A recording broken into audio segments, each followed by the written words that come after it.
Luigi House Budget Mansion. Luigi House Budget Mansion. Luigi House Budget Mansion. Luigi House Budget Mansion. Luigi House Budget Mansion. House. Luigi House Budget Mansion. House Budget Mansion. House Mansion. House Mansion. Luigi House Mansion. House.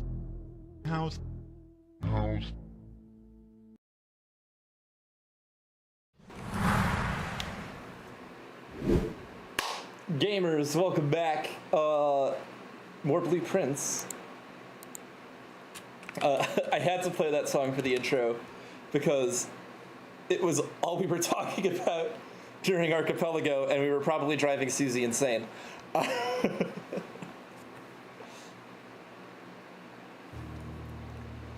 Dude, I had a genuine 11-year-old in my chat yesterday. Isn't that crazy? Luigi House Mansion.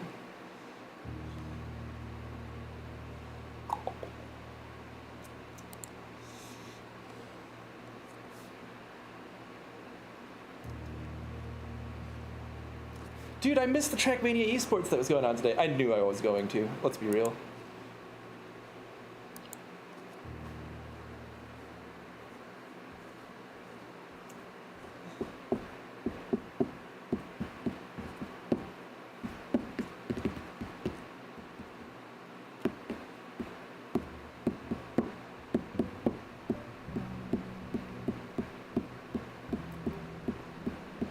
Fork found in kitchen.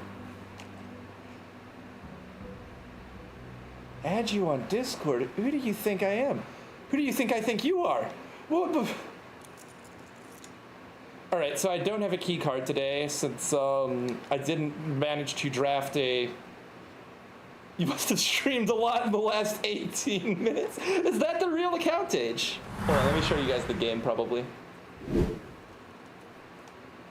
Let me give myself my lives back.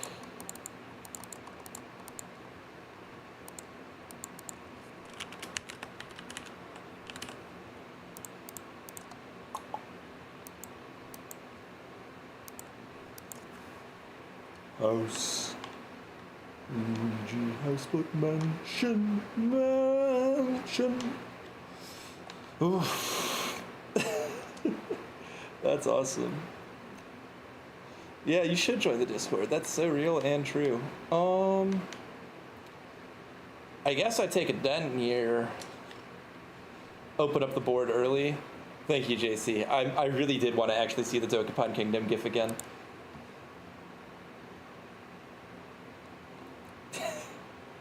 What? Why does JC say this, Doug? Is any of its data from Discord that it's chained on? Because that's the only place where the GIF is sent often enough for JC to send it all the time.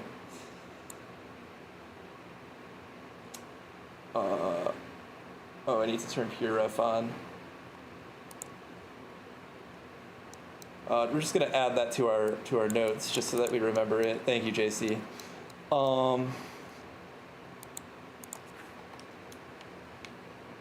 Luigi House Mansion. You literally told me about this initially. I'm stupid, so maybe think about that next time. Okay, code check is pretty big. Because what we want is we want the power hammer. I won't grab it yet, but we also want the weight room. So here's my current theory, chat. And I don't actually know if all of my notes are in PureRef yet, so let's go ahead and make certain of that. Smash weight room. Create fire. And then light dynamite in trading post. It's occurred to me that I don't think any of the outer rooms had obviously smashable walls. I would have noticed. But there's that dynamite that I saw in the trading post, and if I could create fire, I could probably light it. I know we can create fire, by the way, because I saw it reviewing my notes here. In this book, yeah, here. So, if you have come across any fancy ruby socketed candlesticks, you may want to take note in case you can find an item that can produce a flame. So, immediately, I'm going to use it on all the candles. Fuck ruby sockets. There's so many candles in this game, and one of them isn't going to be ruby socketed and is going to be burnable. I know that much. But also, I know that there's dynamite in the trading post, and when I click on it, it says something. It says like, oh, you can't pick that up. So, what does that tell me? It's intended that you're able to interact with it. I'm not going to waste the hallway here. I will take the library. I no longer need the bookstore ever because I bought it out. There's other rooms that can actually only be drafted from the library, I think. Oh, the Curse of Blackbridge.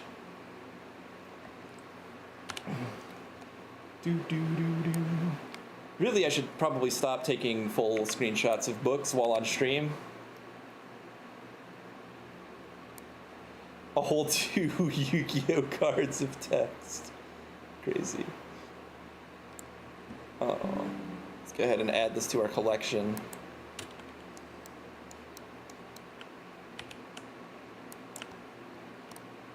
Curse of Blackbridge here. Okay, awesome. Now let's go grab a few more of those. I have, of course, gifted it. The legend of Blackbridge is one that's well known to the people of the Grand Realm, for versions of this tale have been passed down from generation to generation. With each new telling, the story has changed, becoming over the years more colorful, more verbose, and, as one might expect, increasingly horrifying. However, with so many renditions and unique personal touches, the task of confining and binding this tale to text seems an ambitious and impossible challenge. Over the course of my research, I have heard dozens of variations of the legend, and while the details would often change, I was surprised how much of the story's heart remained the same. Yet, the more I listened, the clearer it became that there could never be a definitive version of this tale capable of capturing all the wonder and myth of Blackbridge. In the end, I chose to write down what felt like the most authentic, the story my grandmother told me as a boy long ago. Go ahead and take a screenie of that.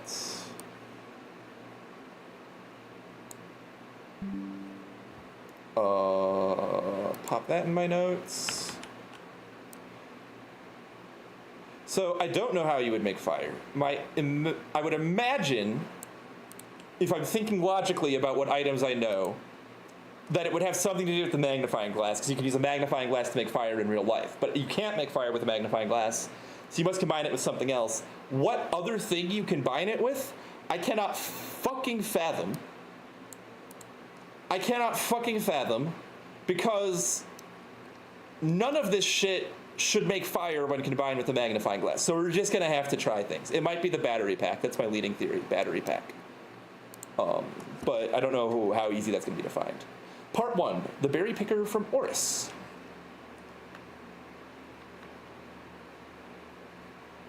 This is true. Attempt number 18 is a lot. Oh yeah, sorry, this is actually my 60th day. Bonus, bonus, bonus, bonus, bonus, bonus, bonus, bonus, bonus. There it is. Oh, and Red Tie's here. Here you go, Red Tie. I've got this Rubik's Cube for you. I'll even, you know what? I'll even go the extra mile and turn off the green screen for you.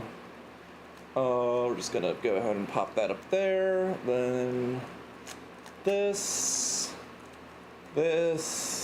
and that. And then we just need to put this in the right corner, and boom, boom. Beautiful.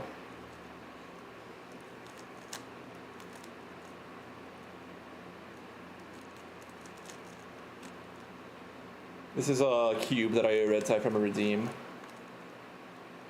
I'm sure you guys can already read the entire fucking book, but for me, it's I'm not reading it. So give me a fucking second, okay? There we go.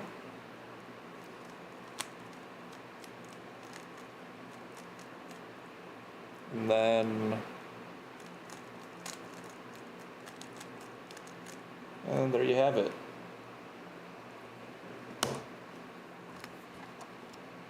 I should learn how to do that faster. Anyway. What did you need to use to make fire? I have not made fire before. I think I'm going to use a magnifying glass, but I don't know what other item to combine it with. Right? I don't know what this is either. It's probably not the coupon book, because I don't think that's a component in any contraption.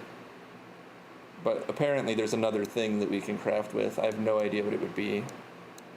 I should maybe use the trading post to like be able to trade for more items. I feel like I've been kind of sleeping on the trading post, but yet to be seen. Yet to be seen. Many years ago, before peace had become a familiar word, there lived a group of rogues so wayward that the locals deemed it appropriate to call them their number the Unholy Hounds. They were feral outlaws composed of society's worst, in a time when society was at its worst, and for each crime that fearful travelers credited to the group, a dozen more lay unclaimed, each worse than the last. For the gentry, however, who often value their coffers more than their companions, no crime could measure more wicked than the group's primary enterprise, high road robbery. Did I just say wobbery? Anyway, one such member of this so-called band of rogues was a boy of 13 years, Jesper, who had not been lucky in life, having lost 2 brothers to war and parents to famine. Reading out loud is like, it's as if I am not reading. There was a group of rogues called the Unholy Hounds, and they did highway robbery, which pissed off the proletariat. In years of hunger that followed, Jesper lived in a gutter behind... he's one of the rogues.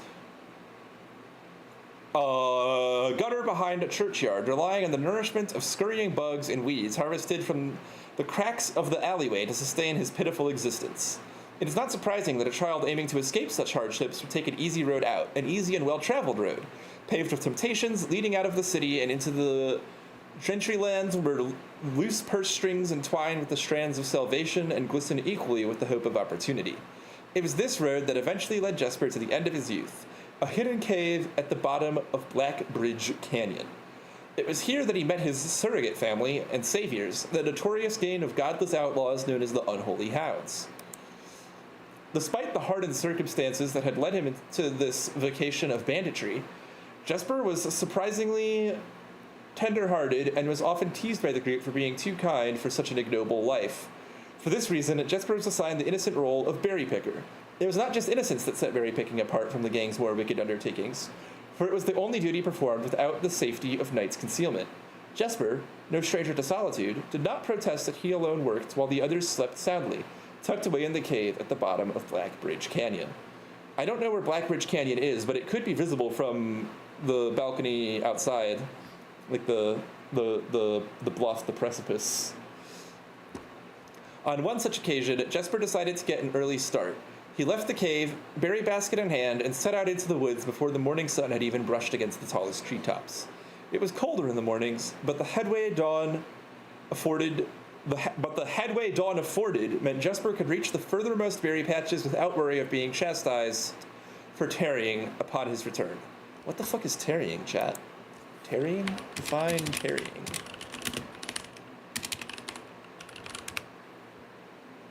Stay longer than intended, delay leaving a place. Okay, so like dawdling, dilly-dallying. Yo, what up, Boston? It took over 3 hours on foot to reach his destination, and along the way, Jesper had passed by many a familiar bush, all priorly pillaged and so befret of berries. I'm guessing befret means devoid, but I'm going to go ahead and... bereft. Deprived. Okay. So bereft of berries that one would have to dedicate several months in earnest examination before finding a single one. Jesper was patient, but even patience has its limits. He was confident that even accounting for the time lost to this long stretch of travel, his efforts would be well worth the pains. Surveying the patches in this new grove surprised even Jesper. The red dots suspended among the leaves seemed as numerous as stars in the skies. Upon seeing such a bounteous sight, he clutched his berry basket tightly and nearly toppled over out of joy. Once he had regained his senses, Jesper quickly made a decision. He would not reveal the location of this newfound treasure. Instead, he would earn the respect of his confederates, who, upon seeing his yield, might attribute the success to hard work. Smiling at his plan, Jesper set off to fill his basket and was making steady strides of this task when the sound of thundering hooves interrupted him. Uh-oh. Good night, Austin. A carriage is approaching. The thought of it made Jesper freeze. He had been so enchanted by his discovery that he had neglected to observe his... Had he been so enchanted by his discovery, he had neglected to observe his surroundings? How could a roadway be so close? He ducked down and crept towards the impending sound, hiding behind one of the larger bushes nearby. It was only a moment more before the sound's source revealed itself. Within 50 paces of where Jesper hid, an elegant carriage with gold trim came soaring around a corner of trees, led by two beautiful white horses and conveyed by a stern-looking driver, seated atop the vehicle, flaunting the most sophisticated regalia Jesper had ever seen. It was not just any carriage, it was a royal carriage. Even without ever having witnessed such a sight before, Jesper was certain. The sight had so transfixed Jesper that he stood awestruck, unable to tear away as the carriage approached. The little concealment the bush provided was soon proven unequal to the driver's lofty perch, and upon spotting the boy, he pulled the reins with such effect that the noble steed slid to a sudden halt with precise control. "You, boy, get out from behind that bush," he shouted, with a rigidity that betrayed a modest amount of fear. "You startled me half to death coming round the bend of my own drive and me seeing such an unfamiliar face in a place where there ought not be any face." Jesper quickly contemplated running. The man was much older, and his dress was suitable for courtly behavior, not dashing through the bramble and mud. I was picking berries." Jesper raised the half-filled basket up to allow the driver to see proof of his words. The demeanor of the man suddenly changed. It was a change that Jesper was familiar with. He had many times seen the same stern expressions on the most fiendish bandits melt away when presented with a berry basket. Any suspicions that the driver might have had instantly evaporated, for even the notion of a member of the unholy hounds picking berries seemed farcical, which I'm guessing means that like a farce? Like, it wouldn't be true? Farcical. Resembling farce. Okay, yeah, see? It's absurd or ridiculous, yeah.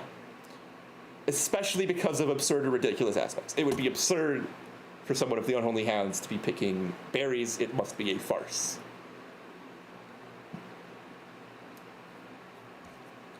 The softened expression even made allowances for a smile. "Berries, eh? Say you couldn't have picked a better spot for them, could you? I used to pick berries here as a boy." Jesper took this cue to finally step forward out from behind the bush, proudly brandishing his basket. "I know, and what luck I found them. I have only just begun picking, and look how many I have. It would have taken me fourfold the time back home to procure this number. The driver bent down for a closer look. "And where is your home, boy? It must be quite far." Jesper replied with a scripted response, "A little south of the Tanner Fork, just past the burnt woods." "My God, that is far. You couldn't have come all that way only this morning." It was true. Tanner Fork was in the exact opposite direction that Jesper had traveled, and while that response would seem perfectly reasonable in a location closer to Blackbridge Canyon, he could see why it might seem less believable here. "Sir, I have traveled much farther for much less profit. I dare say there is no distance yet made by man that would not be worth undertaking for a prize such as these. Surely you have tasted them for yourself?" Jesper felt happier with this response, as it seemed to amplify the man's smile. "In my youth, often, but perhaps I took it for granted because I never had to travel very far.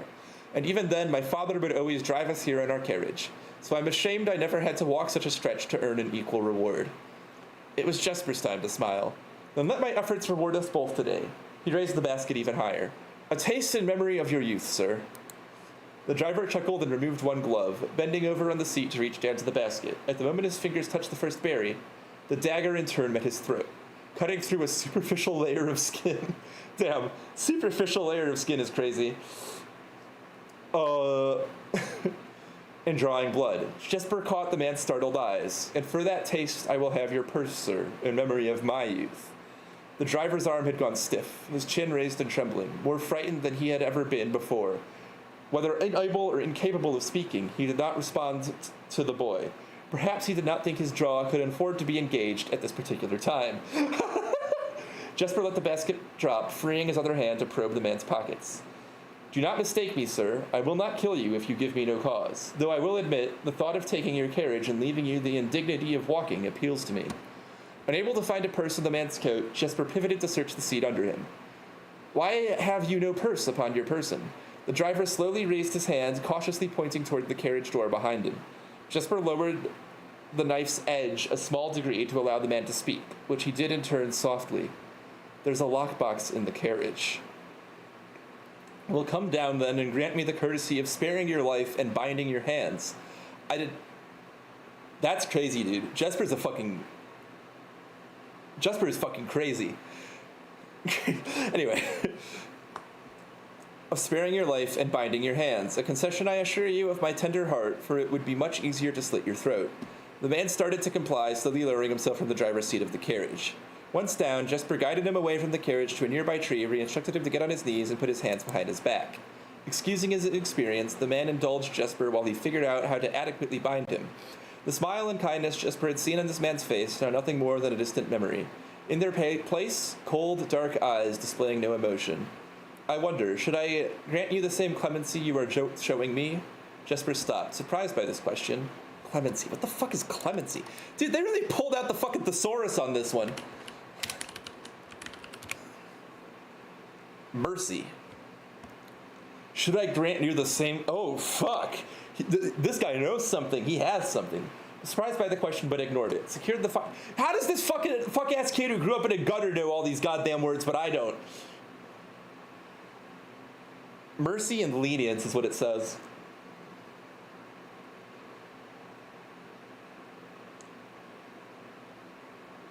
And with one hand on the door's handle, he turned back to the man. If there is no lockbox, there will be no clemency.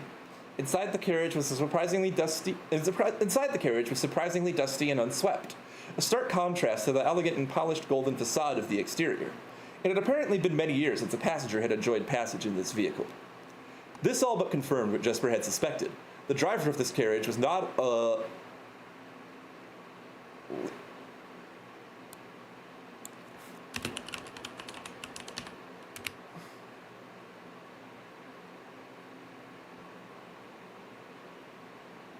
Not even the fucking Google Dictionary has this one.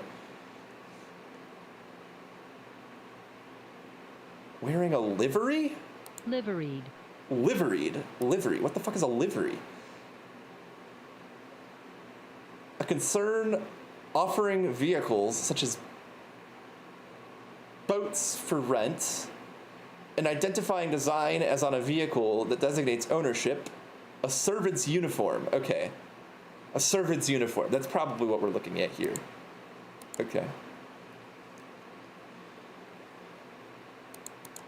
Thank you, Merriam-Webster. A liveried servant in the employ of some greater master. Any curiosity that this observation might have further produced was quickly abandoned upon seeing what rested under the carriage's back seat. A large wooden lockbox. Despite its hefty appearance, the box was surprisingly easy to handle. Within a few minutes, Jesper had dislodged it from its hold and carried it out into the sunlight. Inspecting the box carefully, 2 observations were made. Totemic symbols found carved on all 4 sides of the box hinted that the box was very old and likely not created by Arindian hands. It reminded him of artifacts from the old world and was presumably crafted in one of the ancient realms. Let me check if the wiki has this fucking book, dude. I don't want to take screenshots of all this.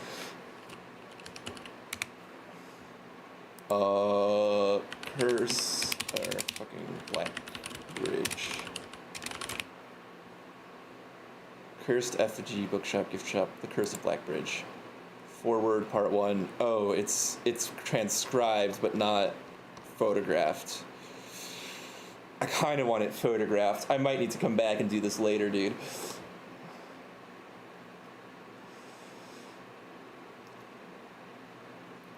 His clothes were not of a servant. Yeah, that's fair.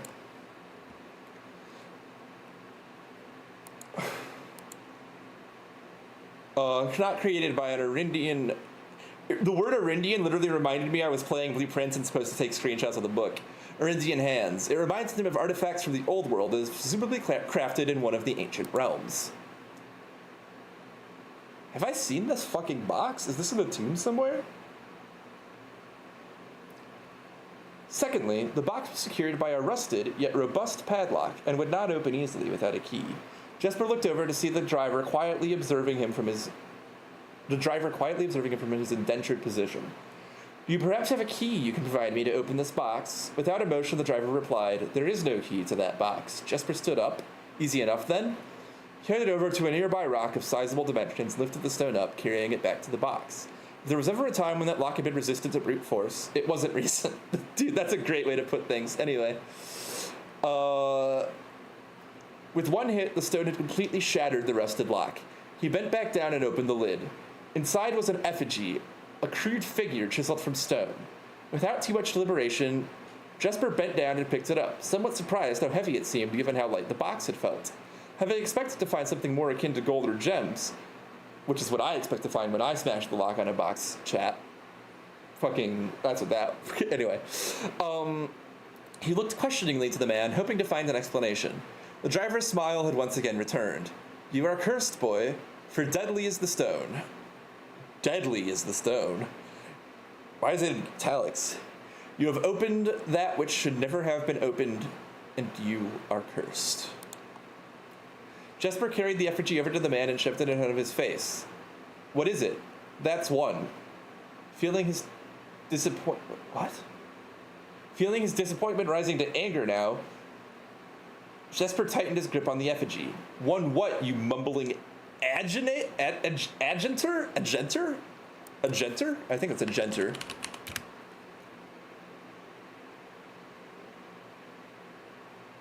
That's not a fucking word? Merriam-Webster doesn't know what that is?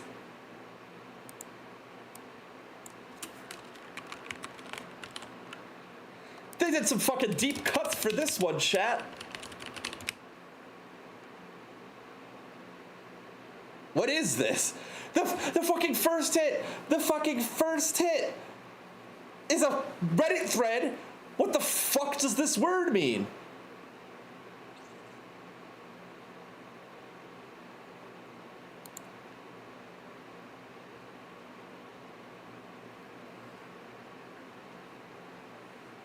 Is it maybe it's like a invented word for the game. I'm not gonna look into it in case it does mean something that's gonna be a spoiler. There were like a bunch of like the Reddit thread looked like an SCP, so I'm not gonna fucking touch anything. There was like a bunch of shit was censored out. I don't wanna click on any of that. Mumbling agentor, and in God's name, why have you no purse upon your person? The man did not seem intimidated. One pace, he paused for effect. 12 more and you will be dead. He only had a second to flinch before the effigy struck him in the head and put an end to his cryptic ramblings. If there was ever a time when the old man had been resistant to brute force, it wasn't recent. Hot damn! Jesper looked down at the sculpted stone figure, now splattered red. Was it cursed? Was he cursed? He had, of course, heard stories of curses and had never doubted their validity in the past, but now that he was standing face to face with the possibility of being cursed, his mind pleaded with him to be skeptical. And if he was cursed, what difference would the knowledge make? A dozen more paces would not be enough to find another living soul, to say nothing of the chances of procuring a remedy. If he did not move from where he now stood, he could live maybe another 3 or 4 days, maybe more given an abundance of nearby berries. A plan that, if we ignore its obvious faults, might provide additional opportunities for help to come along. But what good would that do? To be discovered here, beside a body, stolen goods in hand, bloated from berries, and raving about a curse that could very well not be real. No, it would most certainly be better to face one's fate now, take a dozen paces, and see if life goes on. Dude, this is a fire book. This is the best book I've had so far. And the longest, holy shit. But Jesper found his legs unable to make that first step. His mind was unable to convince his limb to waste away 1/12 of his life in a single motion. Feeling the desperation sink in, he hopelessly looked around him for a solution. And if, by some stroke of luck, the gods had heard his plea, a miracle materialized before him as he found himself suddenly at the end of a fairy tale. As if he found himself suddenly at the end of a fairy tale. 2 white horses and a carriage of golden trim were beside him, and the answer to his immediate prayers. He laughed at his fortune and calculated the short number of paces back to the road. 4. Perhaps only 3 if he jumped. He made a quick survey to see if there was anything he wished to grab before taking the plunge.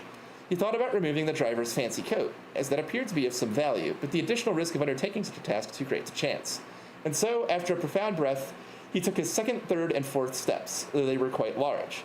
Seated now behind the horses, he reached for the reins and suddenly realized he was still gripping the effigy. Oh, right, he's tailing the fucking guy's carriage. Duh, I thought he saw it. If the curse was real, then it would be most certainly be better left here. If, on the other hand, the story was fictitious, there might be some appraisal that could be made of this figure. It was, after all, found within a lockbox whose typical function often secures objects of value. Having witnessed firsthand the horrors of destitution, Jesper found that his mind equally reluctant to allow his hand let go. If it is cursed, I die. If not today, then tomorrow. And if I die, what care have I? And with that statement said aloud, to the horses seemingly, Jesper took up the reins with confidence. Part 2, chat! Gee!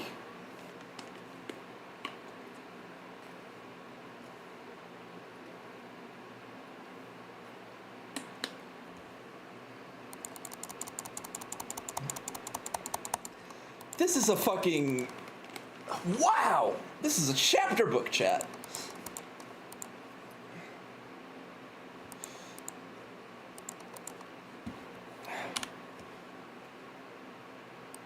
No wonder they don't have fucking screenshots of this on the wiki. No one was crazy enough to do it. Luigi House Mansion. Let's, not YouTube music. No, thank you.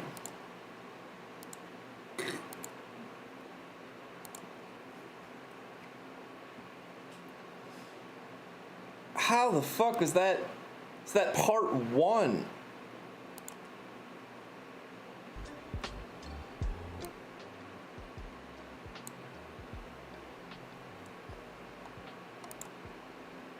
This is gonna be the whole stream. I'm gonna be reading this shit.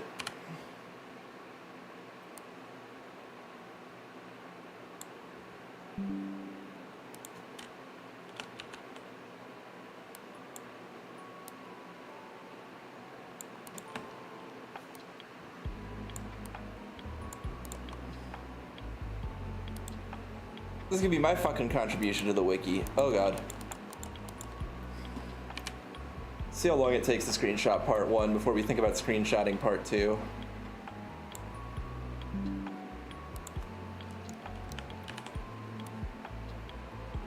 I mean, it doesn't take that long, let's be real. Much longer to read the thing. Dude, I should fucking sign up for audible.com. What the fuck? Look at me, dude. I'm making an audiobook live. Obviously, I'd have to... and yeah, I've been like fucking Mr. Perfect Reader of everything, right? But like... Yeah, to admit... Like, you know, you can do second take if I make a mistake for an audiobook recording, chat. When they sign me to audible.com, they will not regret having done so. Fairly. Let's go ahead.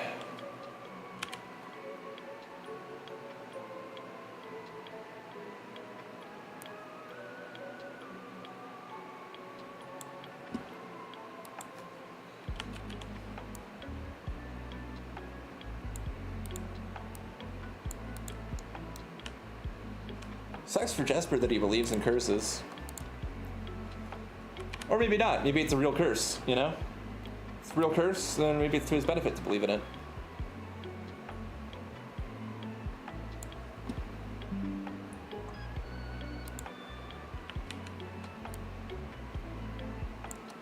This is a arduous work, dude. This is what streamers are talking about when they say streaming is just as hard as like a job in the construction. They're talking about taking screenshots of blueprints for an hour.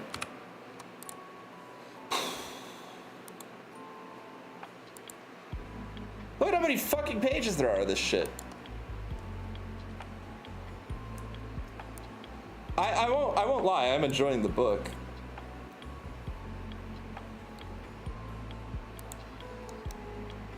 Are we gonna run into my other notes over here? It looks like it. I think part 1 alone is like the longest book. Yeah, it's probably the longest book we've encountered so far. It is. This is literally the most book per book that we've ever seen from this game.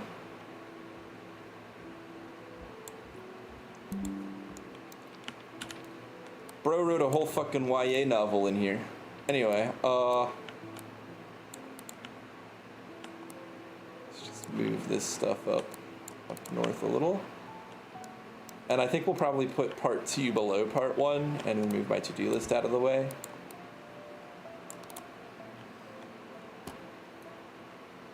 Jeez,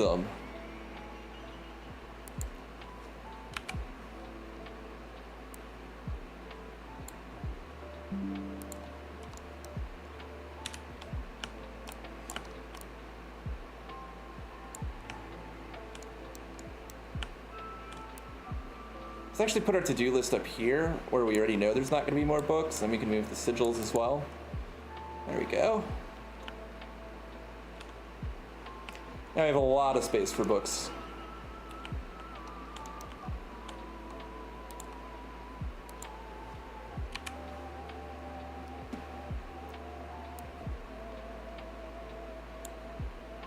Yeesh.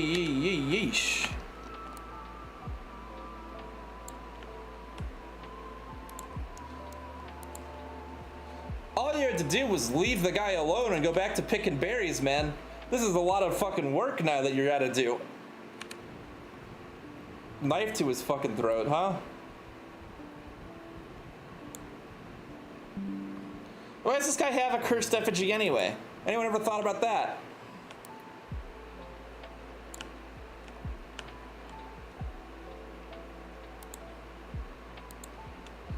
Okay, last one for this part. Gee. I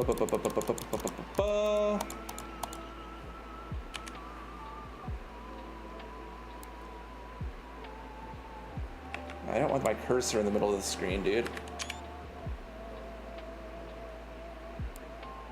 I just hit F12 and something happened. Apparently F12 is a built-in screenshot button, which makes sense that the game would want you to take screenshots.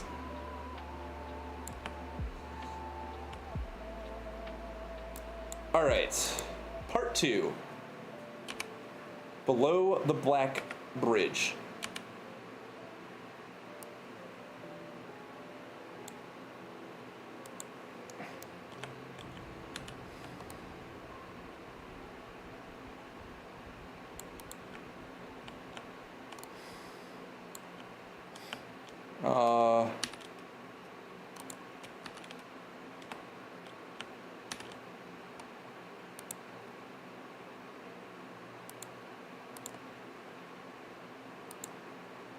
Why is my opacity not at max? Apply.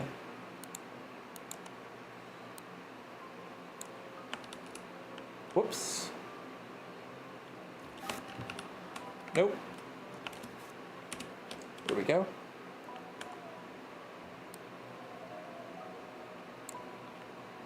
There we go. Part 2, Below the Black Bridge. Oh, it's Steam, okay. Audible.com sponsorship real! Miller awoke to some light nudging from a familiar foot. Only one person would have the cheek to awaken her in such ill-mannered fashion. Shaking the sleep from her eyes, she glared up at him from the darkness, but did not say a word. He nudged her again teasingly, and then stepped back into the dim. After taking a moment for her eyes to adjust to the darkness of the cave, Miller remembered she was on third watch today. Quietly collecting her things and wits, Miller turned as she left, waving to her young friend, who was more than likely already asleep. She crept through the cavern's main passage, careful not to wake the sleeping bandits around her. Like a hero in a book, she often mused. Quietly, she grabbed a bow from the haphazardly formed pile of weapons, shaking the accompanying quiver in the darkness to assess how many arrows it held. She then walked towards the sun-drenched mouth of the cavern, ready to start her shift. Above her, in one of the few trees found in the canyon, Miller could see that Ravia was already posted. She waved, and Ravia waved back. Calling out to each other was strictly forbidden. Anything louder than a gesture in the canyon was forbidden. When Miller reached the tree, Ravia lowered a braided rope and pointed to the ground behind her. Miller turned, following the finger, and saw a pail of water resting beside a nearby log. She turned back to Ravia, nodded, and secured the pail to the rope. The pail went up first, and in turn, Miller followed. Ravia reached across to grab the water. Miller leaned back to give her space. There was not much room for maneuvering in this tree post, a necessary concession for the concealment the outpost demanded. Ravia tilted the pail up to her mouth, dramatically illustrating how thirsty she had been. Miller laughed silently as water poured out, splashing onto Ravia's face. It was a bit too daring and noisy of a joke, and had the others been around, they would have certainly been scolded for the unwarranted sound. But Miller appreciated the efforts of Ravia took to verbalize the silence of the morning. They had been on third watch together for over a month, and during that speechless time, their friendship had grown into something special. Affection was unsurprisingly scarce among the unholy hounds. She had felt camaraderie before, of course, but an intimacy, never. From their elevated vantage, the girls could see both the concealed entrance of the cavern as well as a clear view of the Black Bridge that spanned across the canyon. Black Bridge was the link between the Gentry lands and the northern mountains, the overpass that connected Oris and Reddington. To the city-faring travelers of the realm, the bridge was an unavoidable crossing. In the day, the task was to ensure that travelers passed by without stopping. At night, the task was to ensure that they do. Ah, they stop because they're gonna fuck them up. Like most of her band, Miller preferred the night. The biting glare of the sun might be tolerable to farmhands and bricklayers, but to a cavern-housed bandit, it was a source of constant annoyance. In the day, there was no shroud to conceal her expressions, nor to hide her thoughts. She felt exposed. Ravia touched her elbow and pointed up. Miller, striving to suppress a budding smile, subtly shook her head in response. There were many signs that the unholy hounds used in lieu of words, but the two of them had developed an extended vocabulary. Gestures quietly forged in the shared solitude of their month among the branches. She watched as Ravia shifted, placing her palms flat on the floorboards beneath them. Miller knew what she was trying to say, but shook her head a second time. It was often more fun to pretend not to understand. God, dude, I need to fix my inflection on some of these. I need to read ahead so I know what inflection to use. Ravia rolled her eyes and turned away. Looking back to the canyon, squinting through the leaves, the two girls held still. Was she asking to fuck? Anyway, maybe my mind's in the gutter, dude. Maybe I need to fucking get off the internet for a few days, if that's what I'm thinking. I'm just trying to think, what has your hands on the floorboard that you're pretending not to understand? I don't know.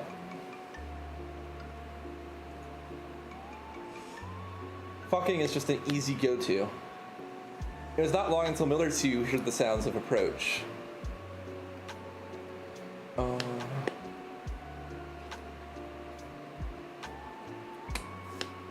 Ravia held up two bent fingers, and a few moments later, two men emerged from the bridge's southern end.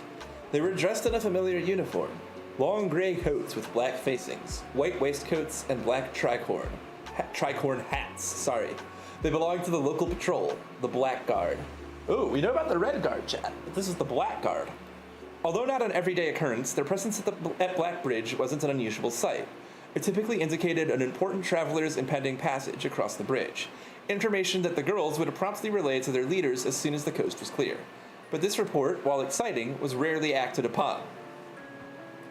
In Miller's 5 years in the Unholy Hounds, she had never once seen a carriage taken in open daylight when the Black Guard was nearby. The men had nearly reached the bridge's north end when Miller heard the horses, faintly at first, but growing louder with each passing moment. Ravia's eyes met Miller's, the same concern mirrored in each other's expression. This did not sound like a typical carriage cautiously approaching the bridge to cross. Instead of the familiar crunch of the high road's gravel, they heard the harsh clattering of hoofbeats against stone. Both girls quickly redirected their attention downward, looking through the foliage. Oh god, it's coming through the canyon? The sounds were not coming from the high road, but from the canyon itself. The horses were coming from below the bridge. In an instant, Miller had knocked an arrow and drawn her bow. Go. Ravia was gone before the whisper had even left Miller's mouth. The young scout was already sliding down the bank below and racing toward the cave. There was no road that ran below the canyon. There was no reason for numerous horses to be approaching their cave. There was only one reasonable conclusion, and both girls had reached it instantly. The base had been compromised.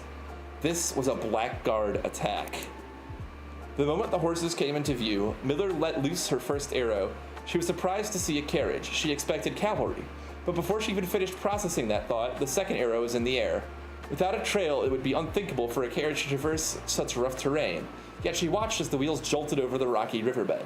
A third arrow was now in flight, and there would be no need for a fourth. The driver slumped over just moments before the vehicle dipped into a small ditch. It's Jesper, dude, slamming into an embankment. I noticed that about a paragraph ago, but I felt like it was important that I say it before I read about it. The force of this sudden halt immediately shattered the front two wheels and catapulted the driver from his seat. Utterly confused now, Miller quickly glanced over her shoulder to see if any horses were also approaching from the rear. Down in the canyon, the entire horde of the unholy hounds came spilling forth from the earth as if hell itself had suddenly sprung open.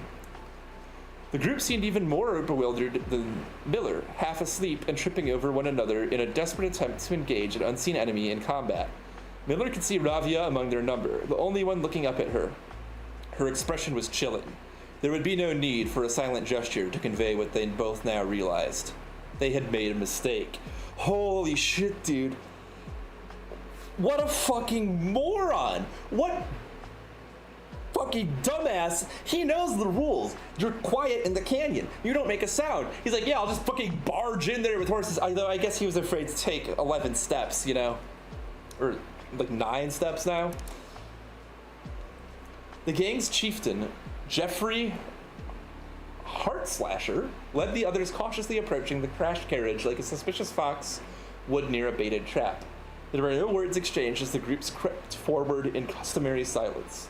A dozen or so paces in front of the wreckage lay the far-flung driver. A dozen or so paces, by the way. A far-flung driver, an arrow protruding from his broken body, and beside him a blood-stained effigy carved from stone. Miller was inconsolable. Jesper had always been her favorite. He had always shadowed her in the night, clinging to the hems of her every move, the way a child tails behind an older sibling. Tender-hearted, she had always called him, though deep down she had known that wasn't quite true. Tender-hearted, she had always called him. I see. Okay, sorry. Tender-hearted, she had always called him, though deep down she had known that wasn't quite true. His appearance of gentleness concealed a raw, resilient durability that emerged in the most perilous of situations. He had been a flower among the nettles of this cave, but he still had thorns, honed by a grim past and 100 hands of misfortune. They buried him in the darkness, in the back of one of the larger cavern rooms. He was interred with a berry basket and a silk handkerchief that he had treasured. The mysterious effigy they had found beside him served as a distinguished gravestone, a marker that stood out as a somewhat special among the rows of similar swords marking the neighboring plots. No one spoke, not even in whispers. There was nothing to say. Miller awoke the next day to a thunderous shaking and rattling of the earth, a far cry from the playful nudging of the previous day. She strained to adjust her eyes, but the choking sting of stirred-up dust caused her to flinch. Panic was also in the air. The sounds of scurried footsteps and clattering feet filled the space around her, but even in alarm, the silence was louder. What was it that sounded so strange? Miller closed her eyes tight and used her feet to guide her along the passage. The whispers around her were getting louder, and intense voices could be heard ahead. Louder speech than she had ever heard spoken in the canyon. A growing dread grew as Miller approached the mouth of the cave. Her eyes now opened wide despite the dust. Shouldn't it be day? What? Dude, this is a great read. I don't know, chat. I don't know if you guys are into this. I'm into this. Miller felt a hand in the darkness pulling at her. It was Ravia. The two embraced, and Miller did not need to see her to understand. Ravia placed 2 bent fingers against Miller's cheek, and with that touch against her face, Miller felt the same sinking feelings from the previous day. 2 bent fingers confirmed what Miller had suspected. The girls had forgotten to relay one critical piece of information to the others. The Blackguard!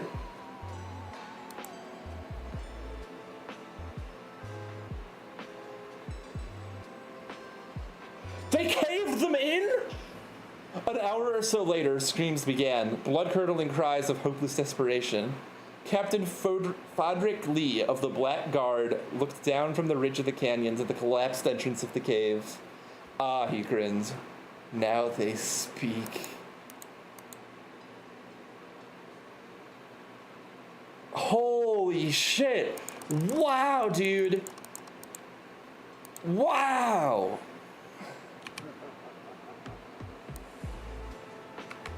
What a read. I'm sorry if you weren't here for the whole thing, Curb.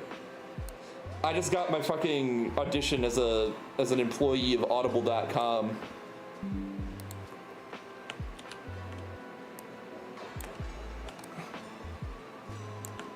Masterpiece, dude.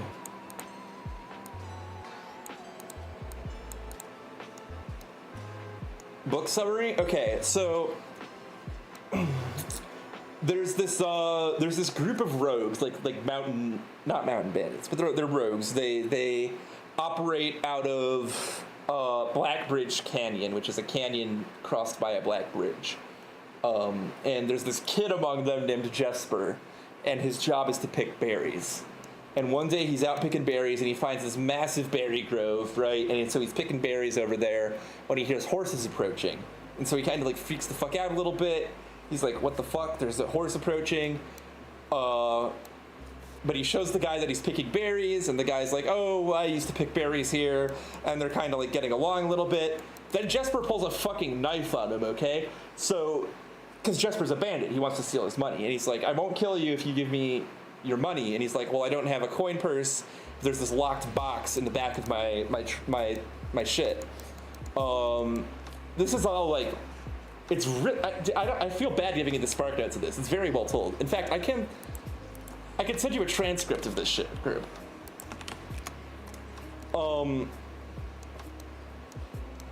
So he smashes the lock off the box, and there's this effigy inside, and the guy says the effigy is cursed, and if you take a dozen steps, you will die. And he kind of believes him about the curse, so he goes to steal the man's carriage, which is less than a dozen steps away. And then he takes it back to the canyon, where he gets shot on sight, because fucking of course he does. The bandits think that they've been compromised in their secret base. Hold on, I'm having trouble opening the image. You know what? If you want to know more information about it, you're just gonna have to read it. I don't feel like I can. Hold on. Do I already have this one? I do have this one.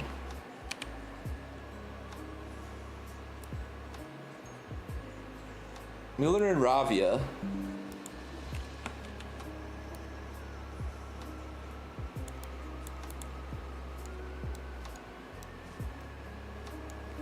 The spark notes sound intriguing? Yeah, dude.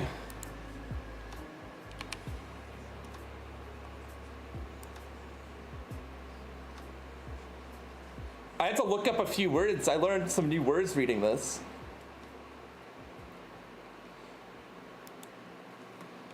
But God, dude, okay. Look at this. This is every single book I've found in this game so far. And this one is longer than any of them, and then has an entire second fucking part. Isn't that crazy? I'm gonna have to move my letters out of the way. Probably. If this part is anything like the first, and it's amount of pages. I don't know if it's actually the same amount of pages or not. I've read them all, but I haven't counted.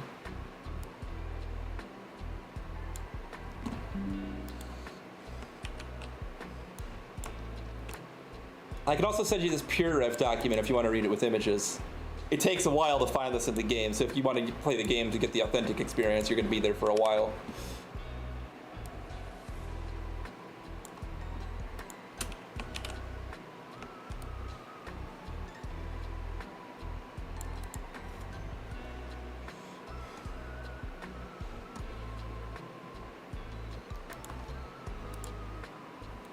Or I guess you could just watch back the VOD if you wanted to see me read it.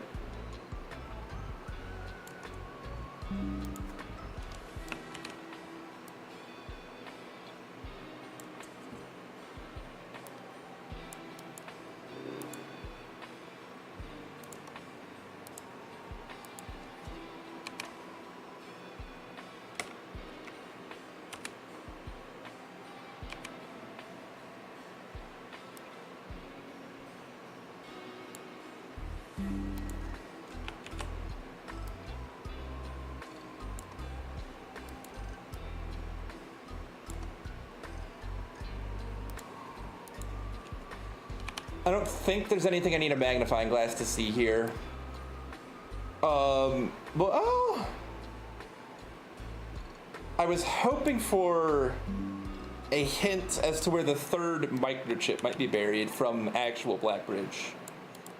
This is crazy, by the way. This is crazy that they wrote this entire thing for something that I'm not even sure matters in a video game.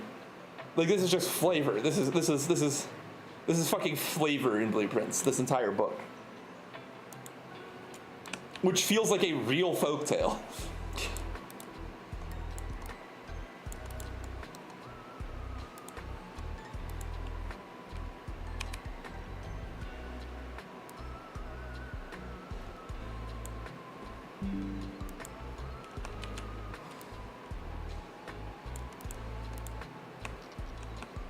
Okay, it's not as long as part one.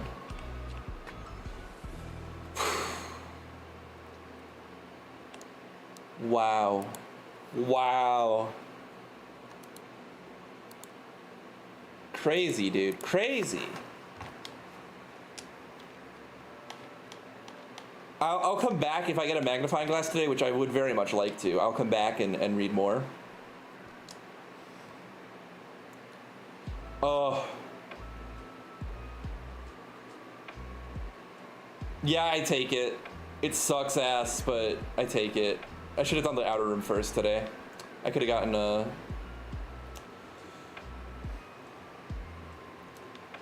This is like the last thing I think I need the power hammer for, though, and then we can start working on the magnifying glass.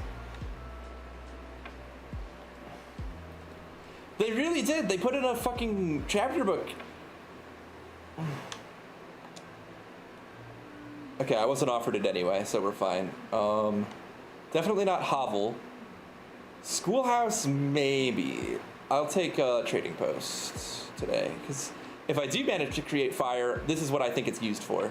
A little too dangerous to pick up, but if this is where it was sealed, because, chat, we learned that resealed in January, although, okay,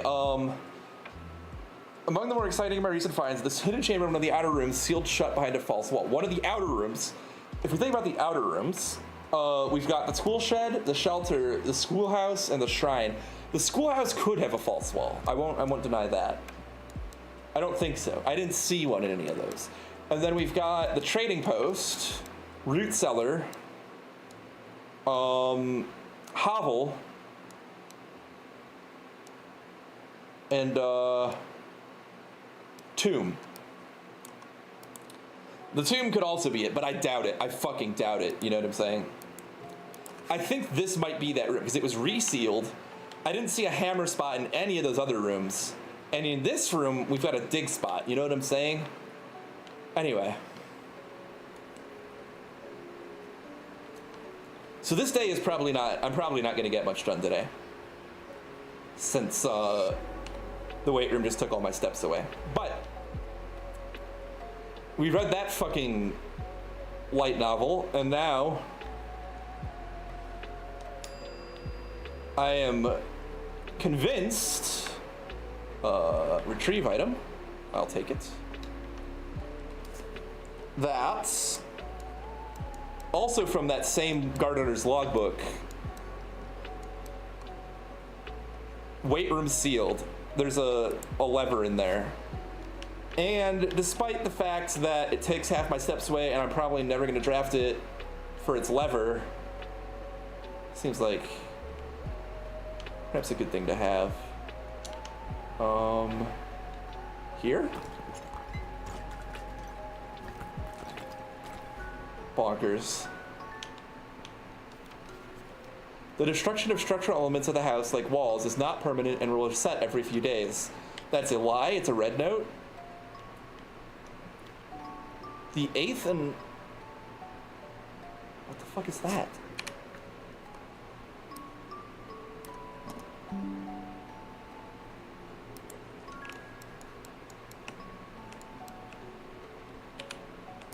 Which does remind me, I also need to find a magnifying glass to find this buried floor plan with.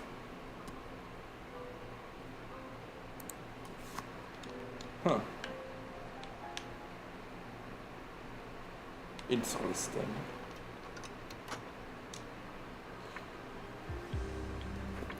Oh yeah, and let's turn off the lo-fi radio. Okay. So, I mean, I don't even know what to do now.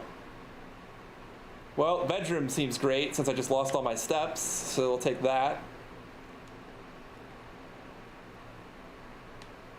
Spreading gems in each green room doesn't seem particularly great today. Does let me go up though, whereas this only lets me go down. That's fine. Gets me more steps, which are desperately needed. I lost like the maximum amount of steps from that, almost. I don't want to take any of these, but I guess I'll take the observatory. You hate having dead ends here.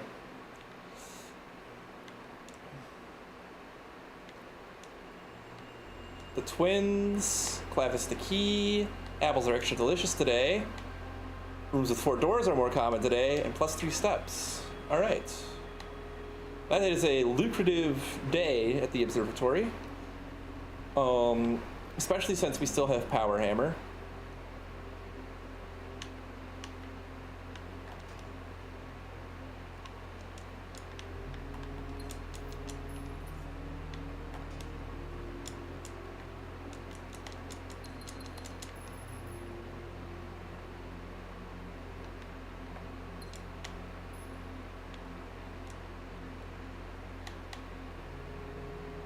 Four rerolls for each dead end I will draft from Cloister. I can take that, actually, especially because of the rerolls. And I've never had this room before, either, although there is no dig spots in it. And that must be Draxus. I should have put, I don't even know if it was an option, but I should have put the one that the guy said that should be here. This also takes dead ends out of my pool, though, which is good. Geist bedroom seems reductive here. I'll take the... bedroom closet isn't a terrible idea here because, well, no. I'd rather put it adjacent to a bedroom because I want to take items out of my item pool. The Shadow of Death rolls over you. Holy shit, look at that many. That's how many rerolls we get today. Shame I will hardly get to use any.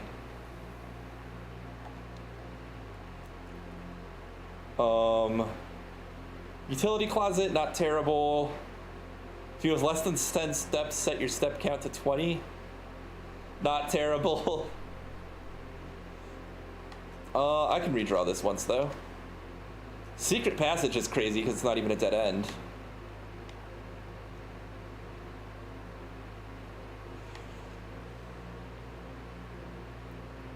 Yeah, I'll take that. Take that.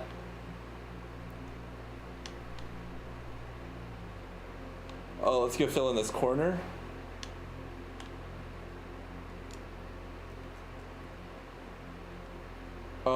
Don't want the bedroom closet. Geist bedroom's not terrible.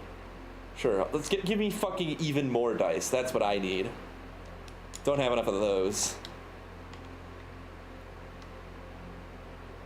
I feel like I should still be very observant in these rooms, because even though I think that I've found everything in each of them, like, who can know for sure? Like, what if one of these drawers opens? There's an armoire in one of the bedrooms. That could open.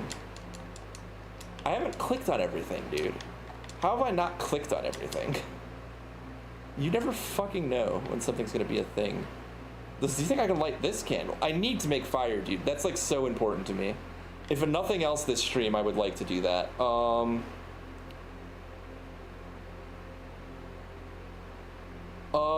Do we take the bedroom first, or let's take the secret passage first? And let's put a hallway on top of it.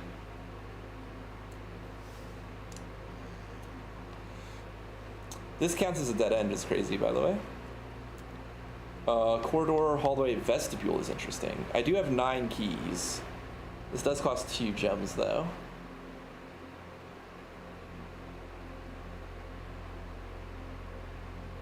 But 3 of the doors will be unlocked, and the 4th will become locked. So I could always exit and re-enter the vestibule. Right, sorry, I was trying to look at my... Okay, dining room seems pretty good here. Let's finish drafting in here.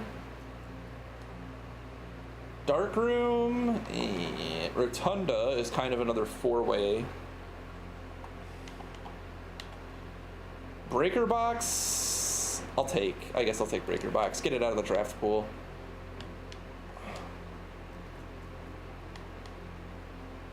Oh yeah, I'm more likely to draw 4 doors today. I could take Great Hall.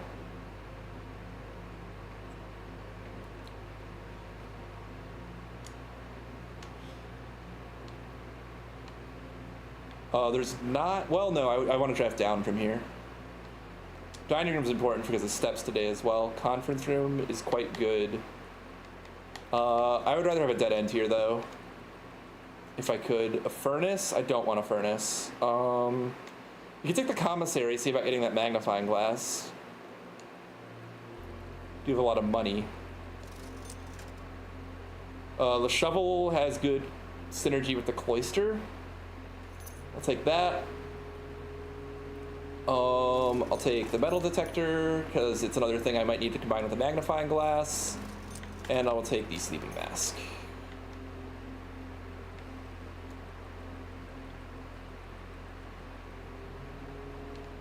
Now, when I go back in the vestibule, one of those doors is going to lock, which is important to keep track of.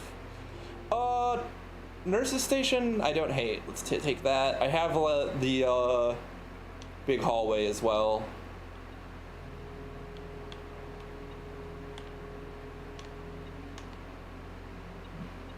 Key.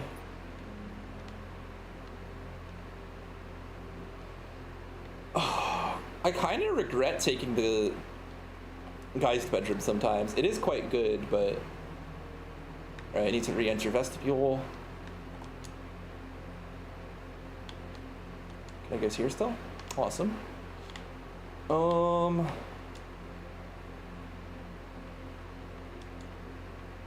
I'm not using a fucking key to go that way. Crazy. Alright, I'll hit utility closet, and then there's a 75% chance that the Great Hall will be available again. I think we turn... Okay, I think we turn key cards off because we're more likely to find security than we are to find a key card. Garage on, not that it's going to be found today, more likely than not. We're looking for a workshop for sure. Shit. That is sucky. It's probably not worth the steps. I'd probably rather just spend a key, but... Alright.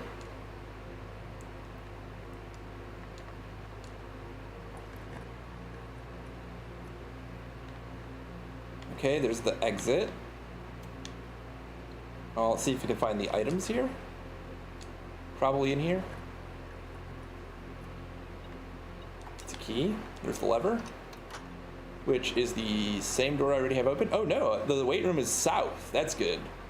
Because the only other way to get south is in the green room with a broken lever. Then again, kind of unfortunate about the losing half your steps thing. 2 keys, net positive. If we guess this, then we've got a perfect orange room. Hell yeah. We didn't open any of the duds. Okay. Another passageway? I'll take parlor here, though. Oh, we haven't taken passageway yet. It's still available to us. All right, let's definitely go down as well. Connecting to that bedroom would be really good, actually, if I can. Archives sucks. Kitchen is quite good, actually. We'll take kitchen.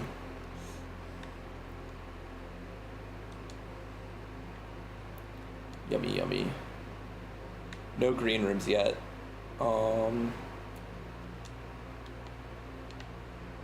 seems well worth. Let's go ahead and enter this bedroom. It's free anyway, and we get an extra 5 for the mask. That's what the point of the mask is. You can write that down.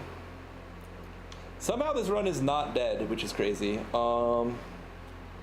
Let's go ahead and draft this way as well while I'm here, just to see what we're going to end up with. If it's a dead end, I'm going to want to interact with it now and never come back.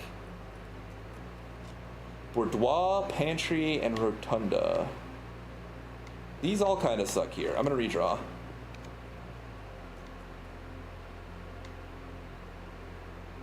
Joins to a bedroom. It's not going to be a join to a bedroom, though. I could just take the L and do conference room. It's a pretty good room to have on the estate. Keycard door, not going to be going through there anytime soon. So let us venture onward into thine parlor. The empty boxes both have true statements. The blue box has a true statement. This box contains the gems. Okay, so if the blue box is true, then the white box is also true, meaning that the gems would be in the black box would have to be false and contain the gems, which cannot be the case. So the blue one must be false, meaning there's only one true statement. And the gems are in that box, so it's the black box.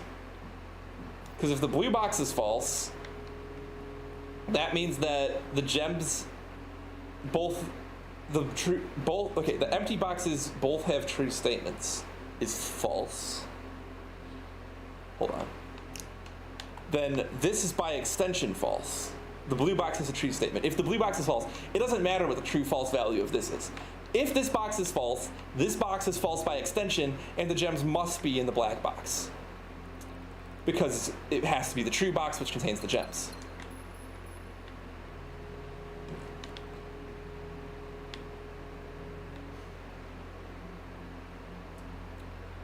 Easy clap, chat.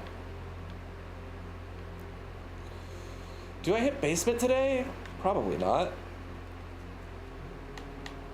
Morning room is quite good.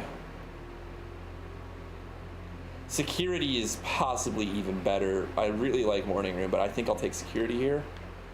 That way I can increase the security level and set the offline mode.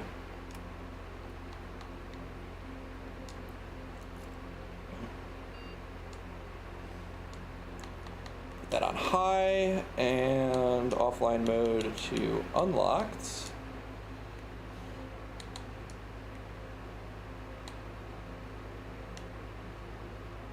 I could spread gold throughout the estate. I won't use the Blackbridge connection yet.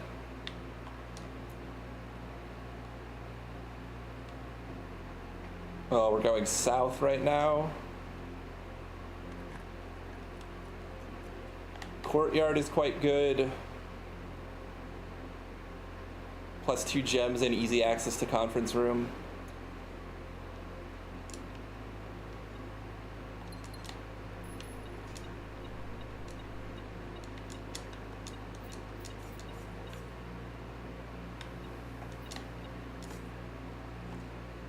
Turn it. Great.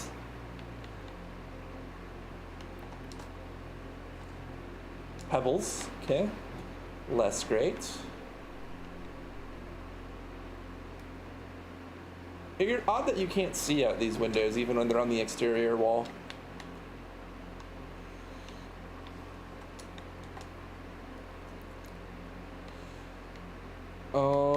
Locksmith? I mean, I guess I can get a fancy key from here. Hopefully not a key card, that would suck. Get a lockpick kit. I'll get a special key. If it's a key card, I'm gonna be upset, actually. Secret Garden. That's pretty good. That's actually gonna clutch me out here. Secret Garden is actually huge, because I can just use it on the next locked door I find in one of the wings. If this is locked, awesome. Sweet. Alright. Yeah, now we go back through the courtyard, get to the conference room. And apples are extra delicious today, 5 steps per. As opposed to the normal 2. 90, 83. I wonder if that could be the combination of like anything. Maybe it's not the safe. Maybe it's not any safe.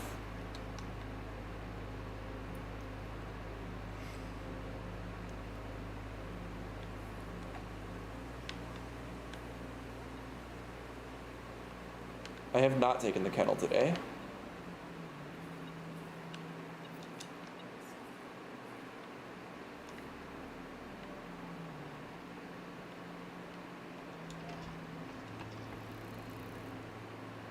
It's west and east that have what I need.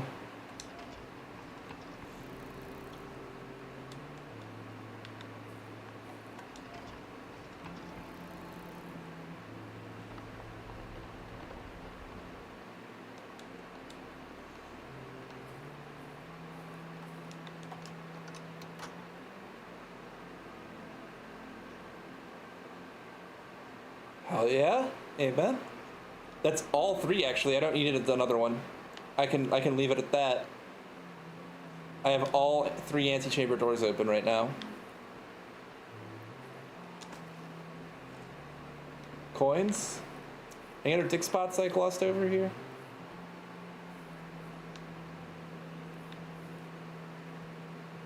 Doesn't look like it. That's a big find for us, though. Please don't be locked. All right, nice. Archives, Dovecote, Rotunda.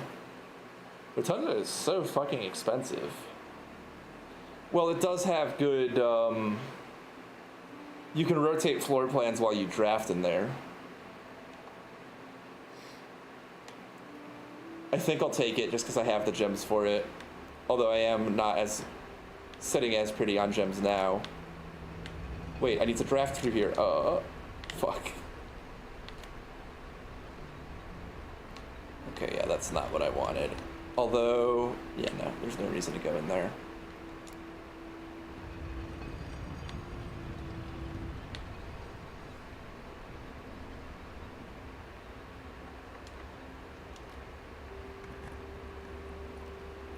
Laboratory could be pretty hype. I am low on gems. Hallway is quite good, actually. I'll take hallway. We can fill up the house today. And get to room 46. Hallway always has a key.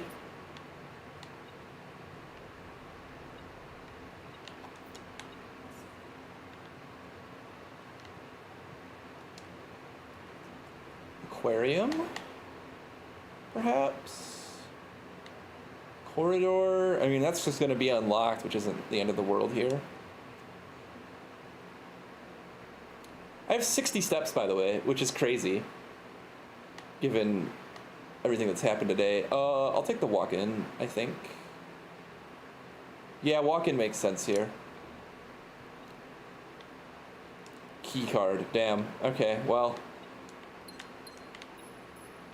Now, I'm pretty sure I've smashed the last wall that was in any need of smashing. But I will check the power hammer today if I don't get anything better to do.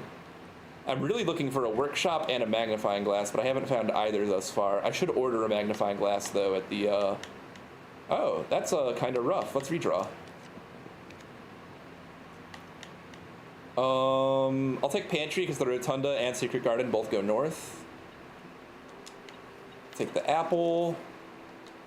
Still don't know what that note means.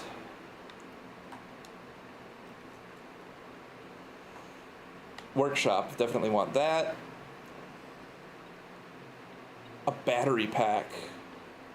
Interesting. I wonder if there's anything I can make with the battery pack that I have not yet made. Battery pack does not mix with metal detector, key card, or sleeping mask. It does mix with shovel. But not with any of this other shit. Okay.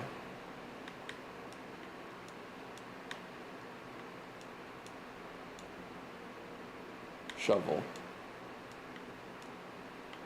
Yeah, it needs a third item. Okay, so I can't make whatever that would be. Patio, spread gems in each green room is quite good. And I can rotate it to get point north, which is even better. Oh, but I can't rotate it. So never mind, I can't actually. I can't take the Dovecote though. Or the pool. I'll take the Dovecote. Where's my metal detector going off? What do you see, buddy? Oh, there they go. I really wish I had a magnifying glass, dude. I feel like I could get some shit done with the items I have. Especially the battery pack. Like, that seems really important. There's like 3 contraptions I can make with the battery pack. And you know how many contraptions I've made with it? 1. 1 contraption. I don't think I have screenshots of this.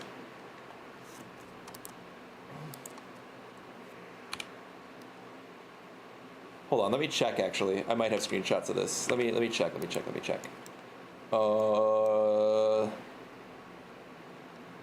Okay, yeah, I have screenshots. Never mind, we're fine. I should look at those again. I don't know if there's much hope for me finding a magnifying glass yet today. Gymnasium. I did turn the power off in the gymnasium, which makes it better than usual. I think I'll take it, actually, for that reason. Oh, and that's the dining room as well. Let's go ahead and get this corner drafted. Classroom. Oh, yeah, that's the other thing. I need to take Schoolhouse and fill up all the classrooms. Clock tower I'm interested in. Let's see what time it is, because it might not be too late. I made an observance, which is that the clock tower, chat. I assumed that the door was 12, but it clearly isn't. You can see it in the fucking diagram that it's 6. So this is actually 1:30. So that is the time I should be looking out for. Or 6:05, but it looks like 1:30 to me. 1:30.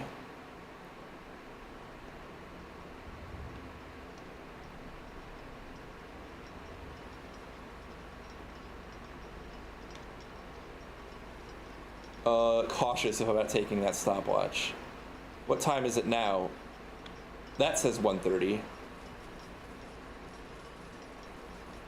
This is quite far from 1:30, but I do think there's probably a merit to being here at 1:30. I just don't know what. Maybe I dig at 1:30 or something?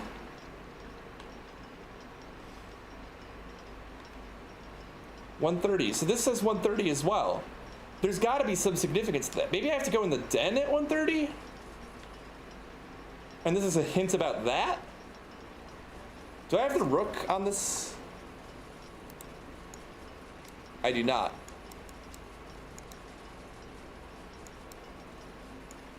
I know there's a rook in the nook.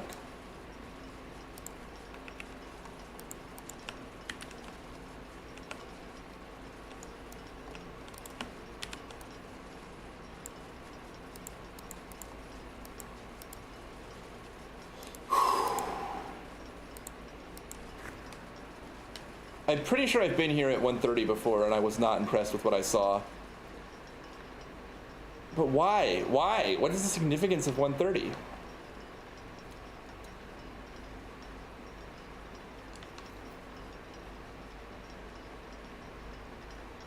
That's so good, dude. It's so good. Go, go, go, go, go.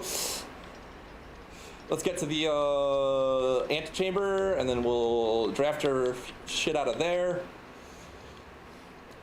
Sucks you have to run down this whole thing. Yeah, passageway seems great. I should have taken the major key and the minor key probably. All right, let's go north from the passageway. I'll take music room. That seems wonderful. No gems consumed as well. We'll go this way. Use a key. That won't get consumed. Boiler room, pool. Boiler room I also need to fuck with a little more, I think. We'll draft out of the antechamber next. Go, go, go, go, go, go, go, go, go.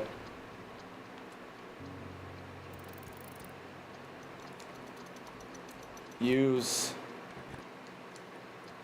foyer. That doesn't seem particularly helpful at this stage of the game. Oh, I could have waived the gem requirements on whatever I took. I'm not really going to be seeing many more hallways today. And I have plenty of keys. I'll take the office. I should have maybe re-rolled, actually. That might have been more clever.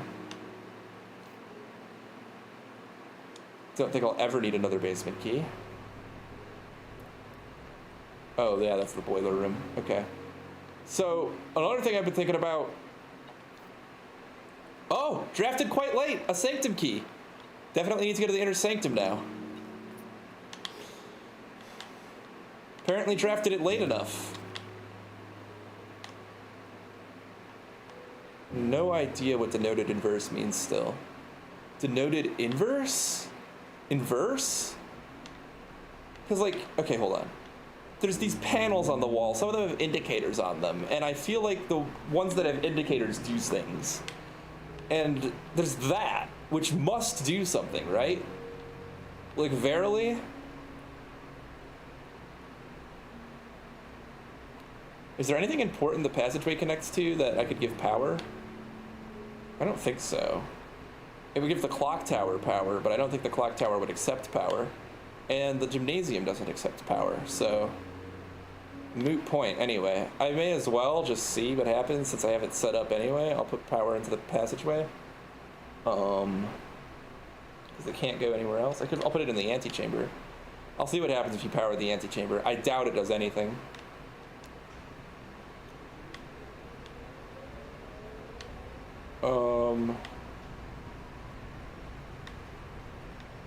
Power the antechamber.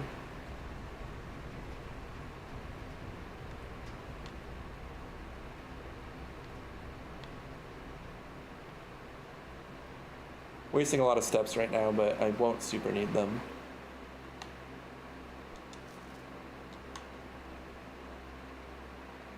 Okay, yeah, power appears to do absolutely fuck all in this room, and I can't really pump it anywhere else. So let's see about sending it into that red thing. I don't know what that does, but there's no way it's there for no reason. I've been thinking about these fucking wall panels, dude. It's gotta do something.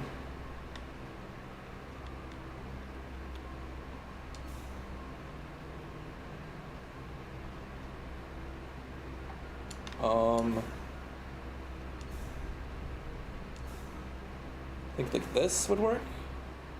Yeah, so whatever that is, we're gonna find out.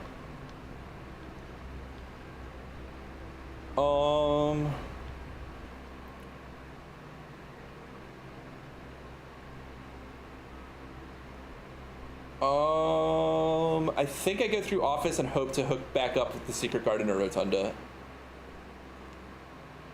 And let's also spread coins while we're at it, because we can get to the conference room and collect them.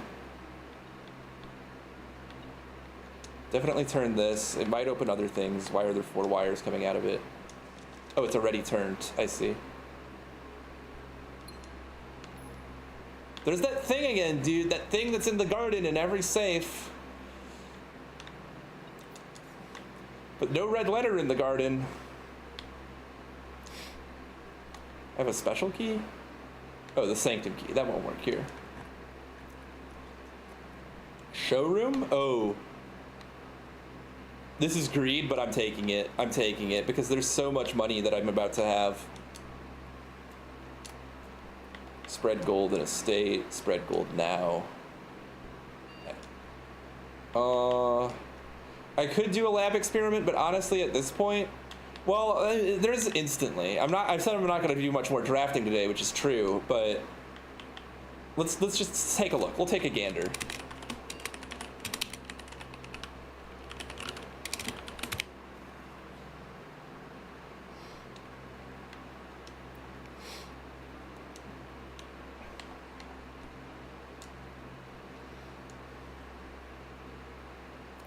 And then I should also order a magnifying glass at the commissary, because I don't have one.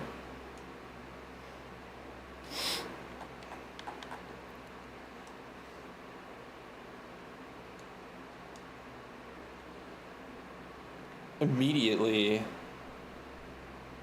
Lose 10 steps, gain 20 gold. A letter will be delivered to the mailroom. Reach bedroom, you draft after this. And 3 aquariums to today's draft pool, I guess. Lose 10 steps, gain 20 gold. I don't know if I'm ready to throw away 10 steps right now, even though I'm really trying to get gold this run now. 40 would bring me down to 30 steps. I think that's fine. I think I'll be okay. I am out of gems. That is concerning, actually.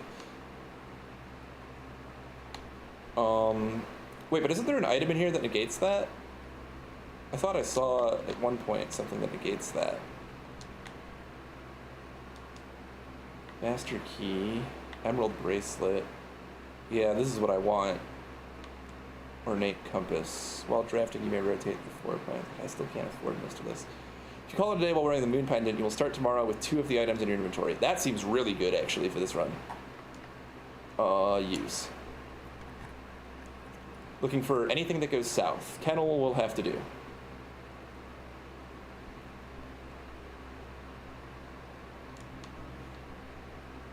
Alright. I don't have so many steps to work with now. Good boy. There's a dig spot in here, luckily. Turnip? Coins. It's fine.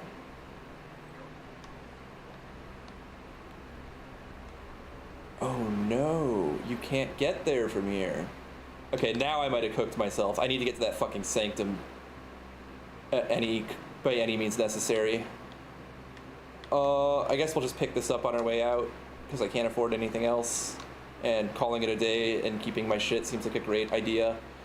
Lose 20 steps, dude. I brought this upon myself.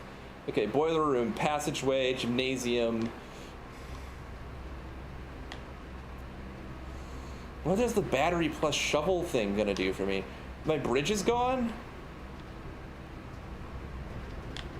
Oh, this is even worse than I thought. Fuck. Alright. Music room, passageway, gymnasium. Dovecote, workshop. I don't have any new items that I might be able to craft with, do I? I'm sure I can't craft with the moon pendant. I'm not even gonna bother. Pantry.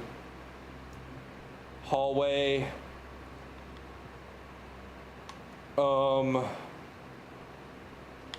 I must be able to enter the rotunda from here, because how else would I have exited it? Okay. Rotunda. Take me to the foundation. That's where I most need to be right now. Yes, okay, refine. Dig in here. Coins.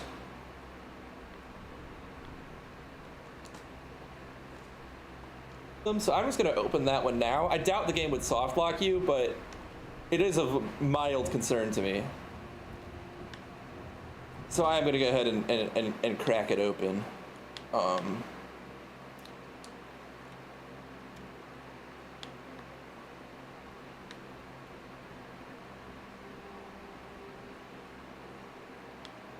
I think I need to have like 1 water missing from the reservoir to take that boat. Although I don't think the boat is that useful to me because I can get to both sides of the reservoir without it. I don't know if there's any inherent advantage to being able to cross the fucking thing. Because if we look at our basement map, we can find where both ends of the reservoir are and what my easiest way to them is. Obviously the basement for this end. So yeah, this is basement, right? And then we've got this area, reservoir, boat. Oh, this is where we can get from the tomb. Or the fountain. So it is harder to get to the other end of the reservoir. But that's the thing. It's harder to get to the other end of the reservoir. It's easy to be on this side of the reservoir. But this side isn't where the boat is. So what's the fucking point of the boat? Unless I can take it through there, which I couldn't because I need to bring the water up to access the boat.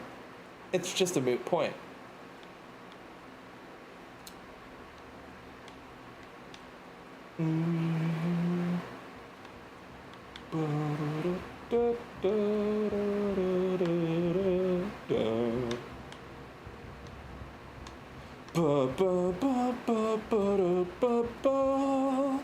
There's also definitely a map down here that I do not have, so that's important to take note of. Gotta go to the fucking sanctum.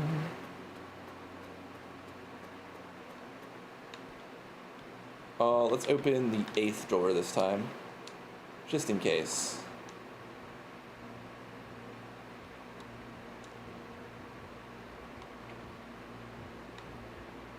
God, my steps is so low right now. I won't even get to go to the coat check, it occurs to me. Diamond? I don't even know what this one is. I've never seen that before. God damn it. All right, well, we have Diamond open now, and there is, in fact, no Sanctum key in here, which is fine. I'm glad there isn't, because that would suck if there was.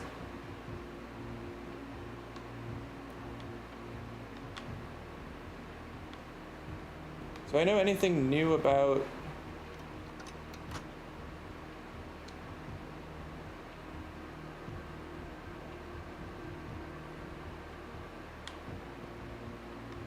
this one?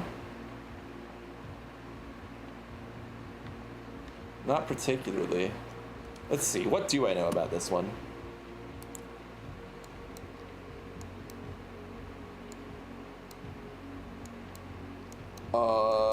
My sigils notes have been moved up here.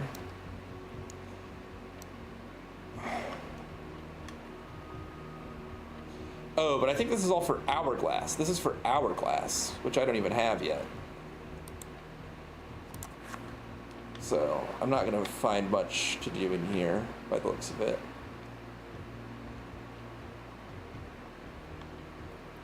These sigils are gonna be really hard to track down, I think.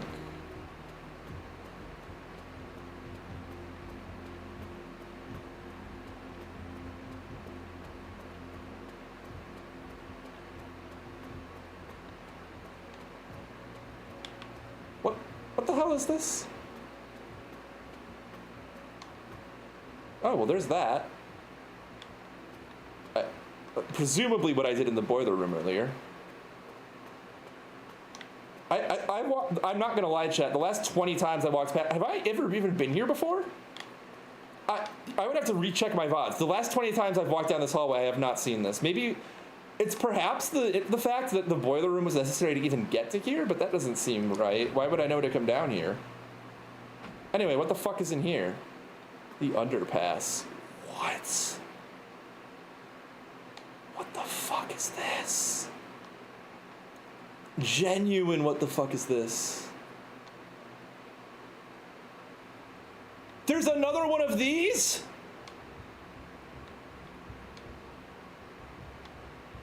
It's above the other?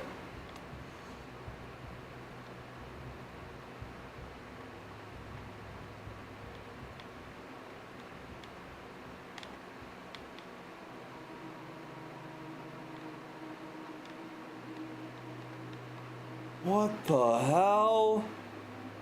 What the fuck? What the fuck? Really? This is, what the fuck? Okay, hold on. There's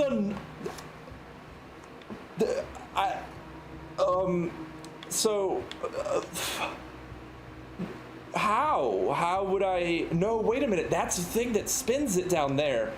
That's the thing that fucking, I've completely abandoned everything I was working on.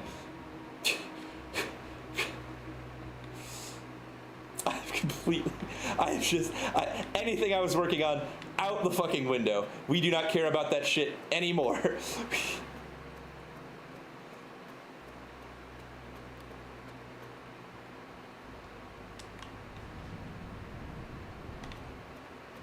What the fuck? This is insane. This is insane. This is crazy. What the fuck? Dude, I missed that place again. I think I just walked fucking past it. Did I? I did. It's so easy to miss. No wonder I've walked past it a billion fucking times. Dude, I can't believe I stumbled into this shit after I would not have come down here if I didn't have the Sanctum key for the music room. It is pure luck that I ended up in here today. Ticket.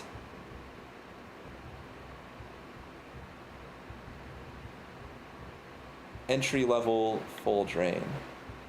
Dock level. Interesting. Entry level. What does that mean?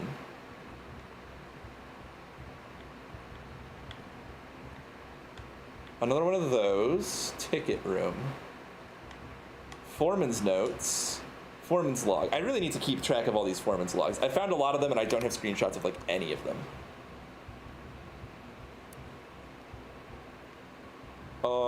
Foreman's log. What the fuck, chat? Let's get to our foreman's log. That up here. I'll probably just collect all of them up there. Maybe I can put them in order as well. There's probably something to them. After 10 days of pumping water up from the underground, spring, the reservoir has finally been filled. It's a shame the old station had to be flooded as a consequence of this action, but I suspect it may have been the actual reason they chose to build the reservoir here. And as an engineer, I agree that flooding is preferable to collapsing the entire tunnel. On the bright side, now that our water supply is no longer limited, we can start to leverage steam to a much greater extent. I suspect that by this time next month, the steam-powered hoist at the main site will be able to run 24 hours a day. Okay, so not much in here, but there is this allowance box. I'm noticing that there's only 3 white squares, so there must be a way to get another white square.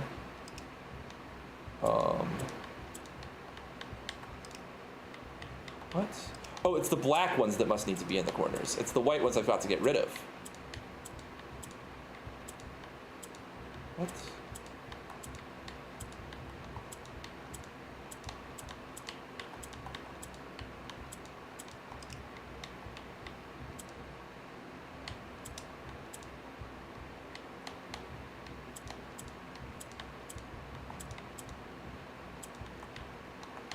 Okay, I just need to get one more out of, well, this is now stuck here permanent, I think. Well,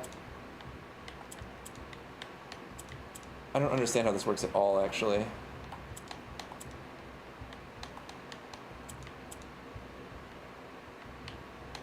Okay, so I click yellow, then black, and it moves. Okay, if I click a black square in a row, it shuffles that row. So that's important to know. Right.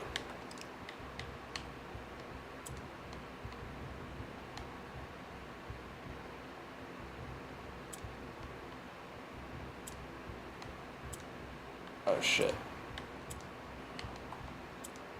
So then if I just, yeah, there we go.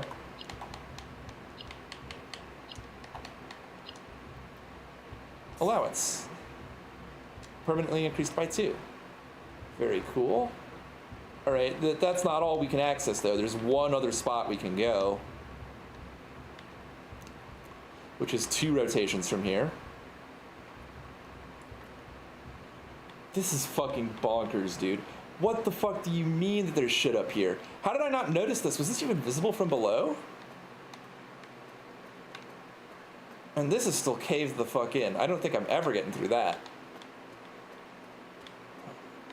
This was not even on my list of things. This was not even on my list of things. Yeah, you can see that there's shit up there. It doesn't look like you can get to any of it. All right, let's turn this. We need to get 3, it looks like, so 2 more. And then we go back up.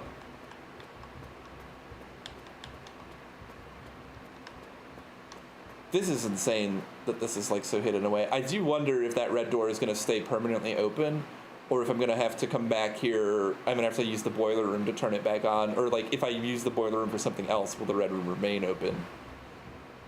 A lock with a combination? 8?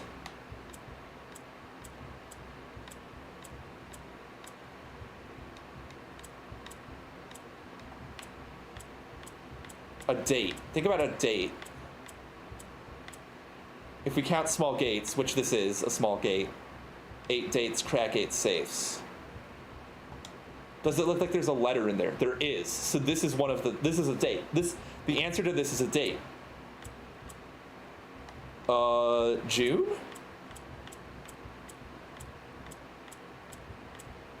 Oh wait, no. It's a 3-day, it's a month abbreviation, so it could be like September.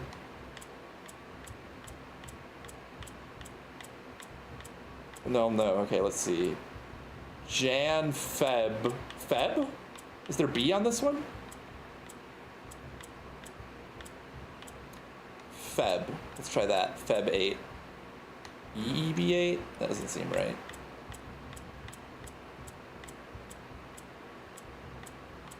Okay, no here. Okay, we have M.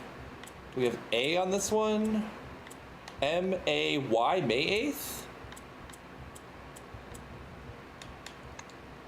Gotta be it, right? I don't know if that's how you were supposed to solve this one. I don't even know if anything happens on May 8th. That's the other thing I've been meaning to do, is get a whole treasure trove. Plus 5 coins for each time you have drafted a treasure trove? That's crazy. That's fucking crazy. Yes, add it to my drafting pool. Are you gonna fuck? I knew what we were looking for as soon as we uncovered the first spire, but it wasn't until the first floor plan was unearthed that most of the crew realized what the ruins were exhuming. The border was the same pitch as the sunless cavern we found it in, a dark-trimmed floor plan of ill-fated Arindia. We found an authentic black print. The sooner we seal this site back up, the better for us all. What is there some sort of something evil about the black prints that I need to know? Dude, this is fucking bonkers. And there's a red letter in here. We haven't even seen the red letter in here yet. That's the other thing. That's the other crazy thing. There's a fucking red letter in here. And also my room directory.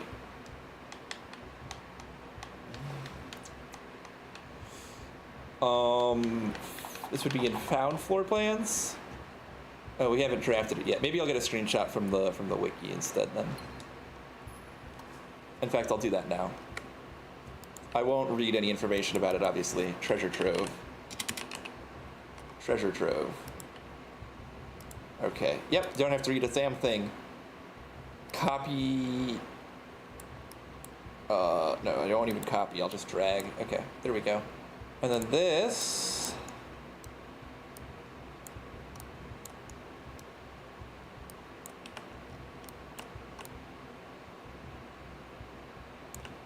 Let's just carefully resize.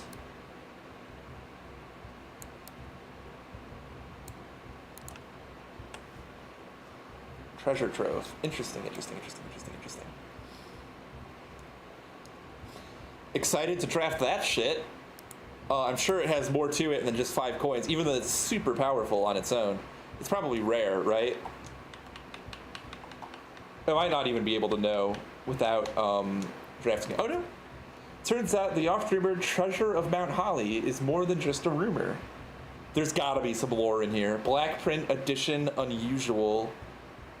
It's not even rare. 1. Letter 1, chat.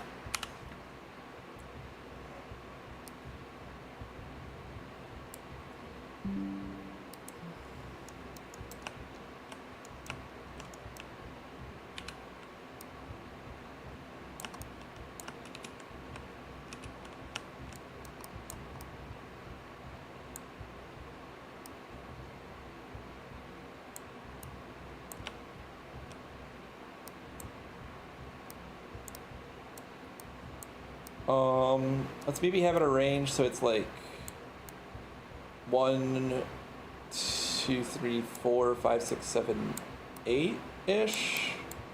All right, let's see what we find in here. I'm excited. Letter 1, dude. May 8th. Dear Baron Sinclair, to begin, my name is Worth Loud. My father used to work for your father, the Right Honorable Baron Thomas Sinclair, between the years of 1915 and 1980. The former having died last month, in the advanced old age of 89, may he sleep in soot and ash. He left behind his widow, 7 children, and 30-odd grandchildren. I write to you today, however, not to inform you of these family affairs of little consequence, but to tell you a little bit about my father. He lived his life towering above us in solemn silence, like many members of his and your father's generation. He never spoke of the work he did in the mountains of Reddington, or the famous estate in which he was stationed. He never spoke of the Baron, not once. I tell you this only to relate that he never betrayed the confidence your father placed in him. The secrets he kept from your family, he took with him underground. His elderly comrades and colleagues from his old mining outfit proved, however, to be not nearly as discreet and considered with their words. During the wake, fueled by a seemingly endless supply of spirits, these venerable gentlemen embarked on a journey down memory lane, recounting as much of the good old days as they could dredge up. While such reminiscence might typically be dismissed as fanciful ramblings of age, the volume and specificity of their accounts lend a certain credence to their words. Now me, I am not a presumptive man. I don't presume these stories to be true. I don't presume your house is host to secrets of this magnitude. Yet, I find myself irresistibly drawn to the idea of sharing these tales. True or not, they seem, after all, stories worthy of being heard. I wonder if my current abundance of idle time fuels this urge.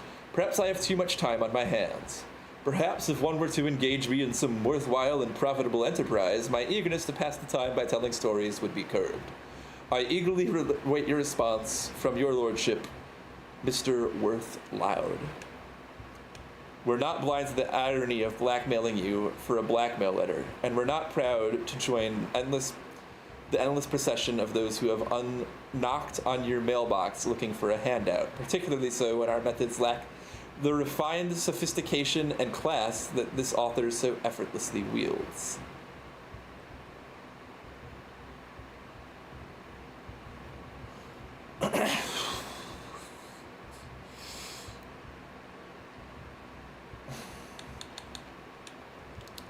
What does any of this mean?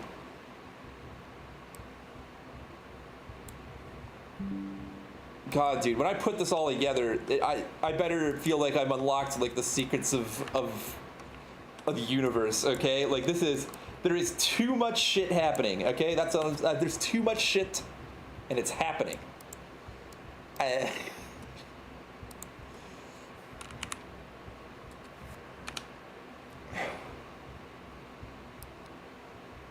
So what I'm understanding is that whoever is sending me these letters in red envelopes could be Denny Ravain, because he had the red envelopes in the if you recall, in and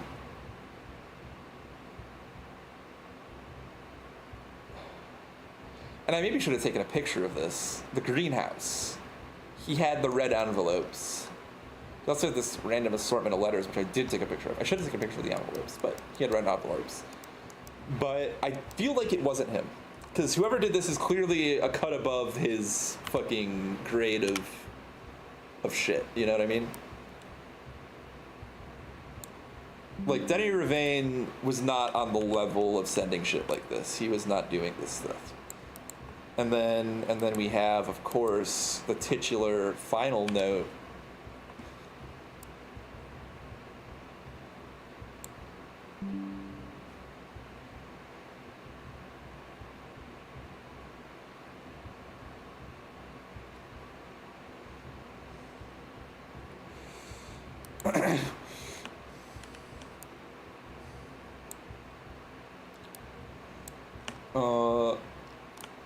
Yeah, let's just toss this under here.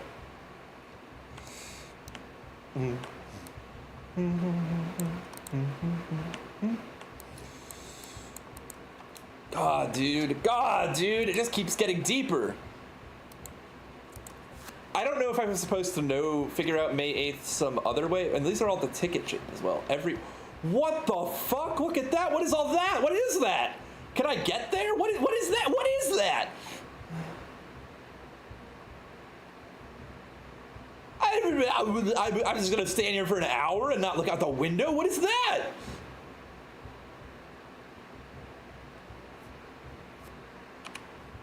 Is that a place that I could be?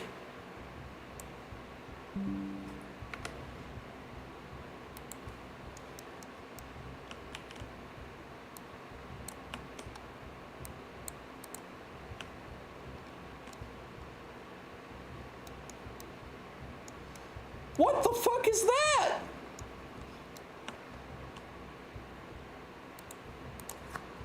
I supposed to ignore that? What is that?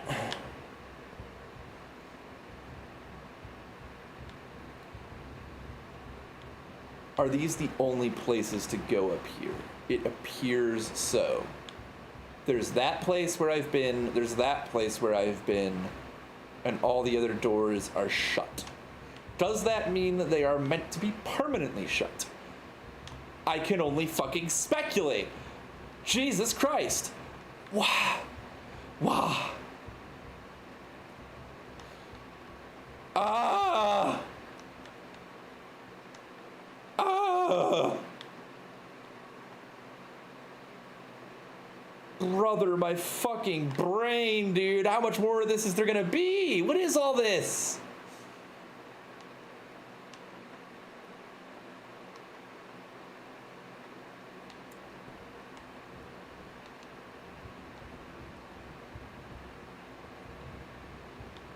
What if these like open as I gain access to them? But I could not possibly. The only thing I can do is move this down, and I can't get to here from any other way. So there's not, unless there's like some sort of secret passageway I'm missing. If we count small gates. Wait a minute. That's the other thing. That's the other fucking thing. Underpass.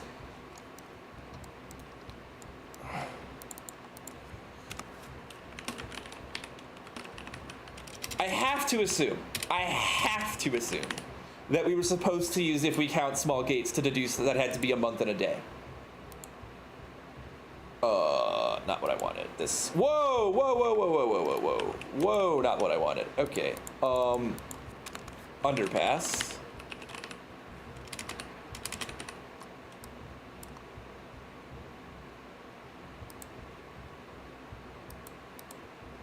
So that gives us 1, 2, 3, 4, 5, 6, 7. We're missing a safe or gate.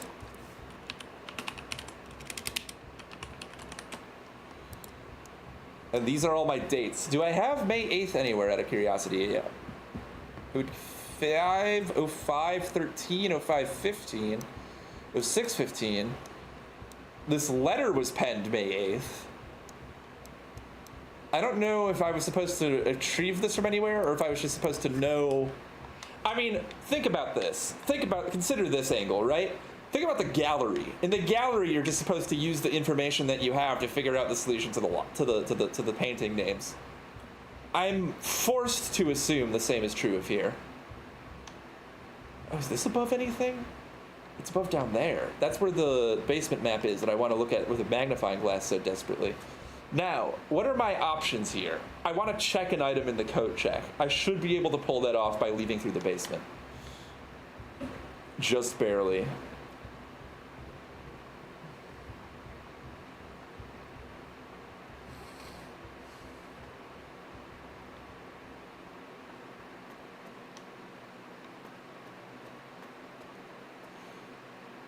Wow. That was a crazy fucking... What was that castle, dude? That wasn't the buried floor plan, it occurs to me. The buried floor plan was not that. It is elsewhere.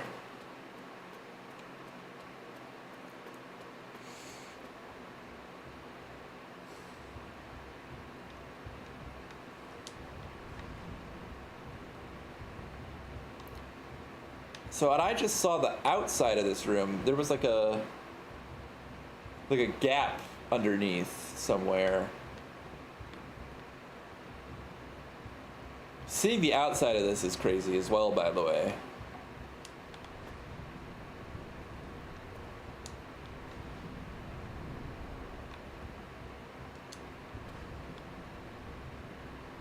I think this is where I need to go. This would be back to the original position. Fucking bonkers. Oh, there's a foreman's log. I'll take a screenshot of that.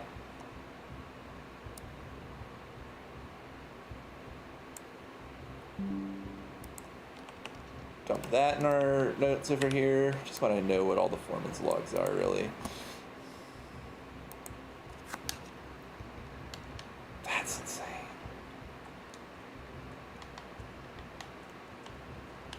So who put the red letter in there? There's a step cost somewhere that I've encountered that I didn't notice.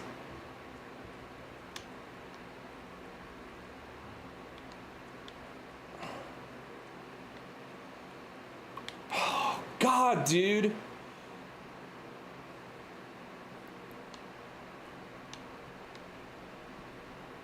Alright, I want to get out of here. I looked back at my VODs and there were some things in the basement I didn't take a screenshot of as well, I think. I don't remember where. There's like a desk down here somewhere.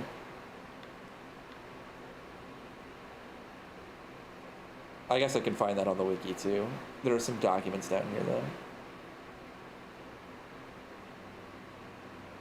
Oh yeah, it's right there. I don't remember when I found this, but I did. Okay, wait, I already knew all this. That says some shit on it though. Hold on, let me take a screenshot of this anyway, actually. I may or may not have been here with a magnifying glass.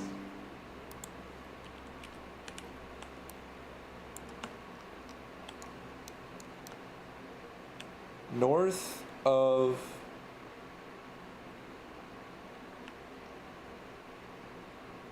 Reservoir, probably, which it is north of the reservoir.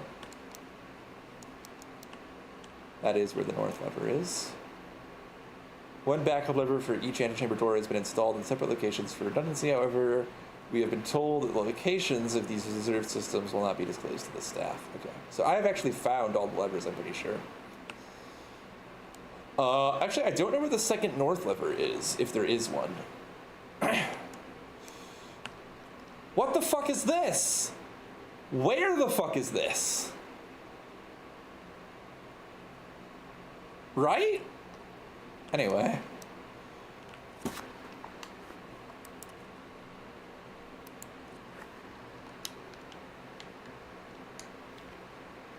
Hundred Bells, Sandy Heights, 5 p.m. 100 Bells, Sandy Heights, 5 p.m. 5 p.m. has surely come and gone by this point. I'll still take this into my notes, ready to go.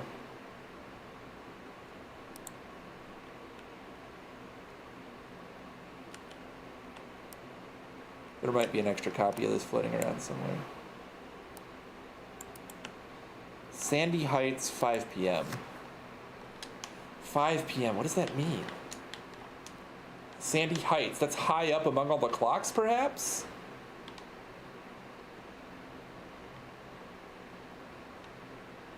Impossible to say. Because I'm pretty sure I opened that with the boiler room as well. You see that over there? I think that was a boiler room thing. Did I fall off of this? Yes.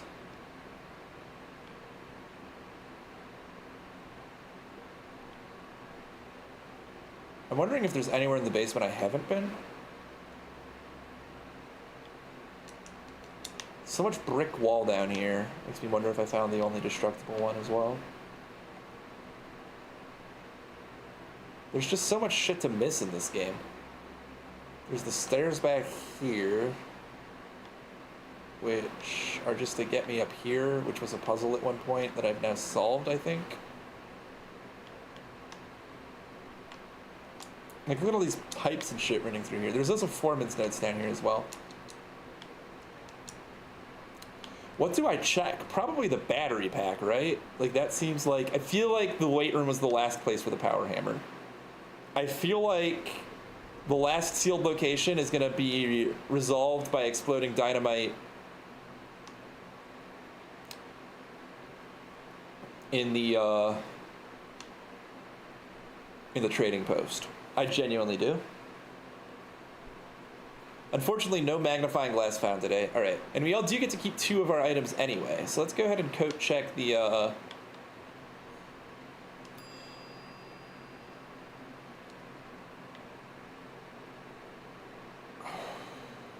battery pack. That makes it more versatile. Battery pack seems like a relatively rare item as well. All right. Well, I don't get to build a break room today, unfortunately. So let us call it a day. How do I make fire, dude? I know it. The magnifying glass, here's the other thing. I don't actually know that it's the magnifying glass. I just suspect that because you can use a magnifying glass to concentrate the sun. But the sun doesn't shine in the mansion. It's just my only lead.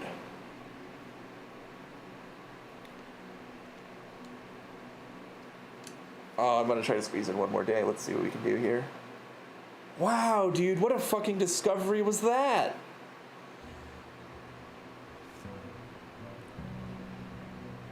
Day 60. 8 a.m. Since I don't have a key card today, I'll go outer room first after I collect my allowance.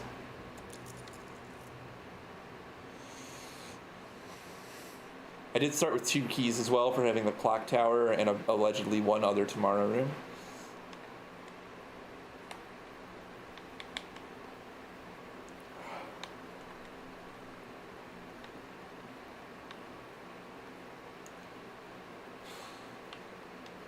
Do you guys think that there's 8 of these as well? There's 8 of these, there's 8 of these, there's 8 of these, there's 8 of these, there's 8 of these, there's 8 of these.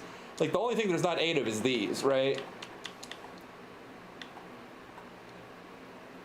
I don't know where the rest of them would be. I know where the 4th one is. There's 8 of these. Like, there's 8 of everything. I half feel like taking Tomb if I see it. I'll take Schoolhouse. Maybe we can do School Synergy today. Negate the red room seems helpful as well. Plus an extra gem. I could take the final exam with Schoolhouse, though. Schoolhouse Rock, America Rock. Also check for any damaged wall in here. No, it really doesn't seem like it.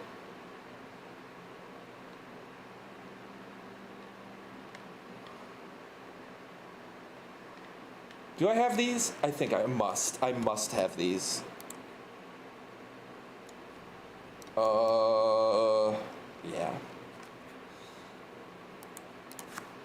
I feel like if I had a power hammer in here, which I could have done yesterday but didn't, I could have, there's no way. There's no way. Maybe. There's no way.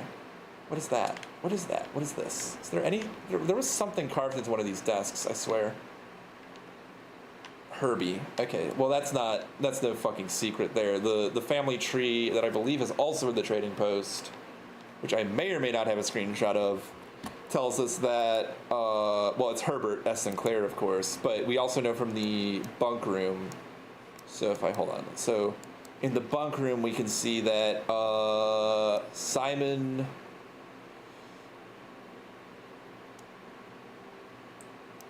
was, I think, Herbert's brother. Well, I mean, you know it's Herbert's brother because if we look at the...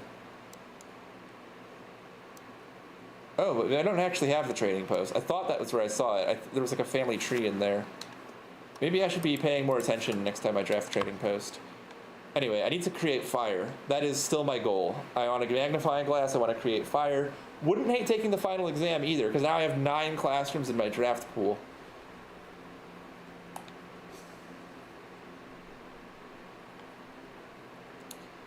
The question is, can I actually get all of them in my estate?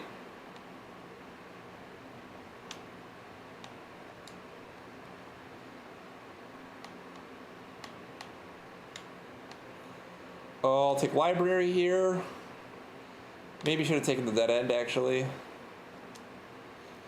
Classroom seems pretty good here. I'll actually take the parlor to bankroll my classroom acquisitions.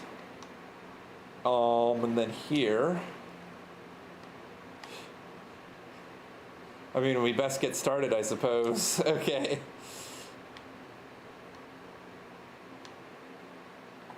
The empty boxes are both true. The gems are in the black box. This is not an empty box. Oh, God. Okay.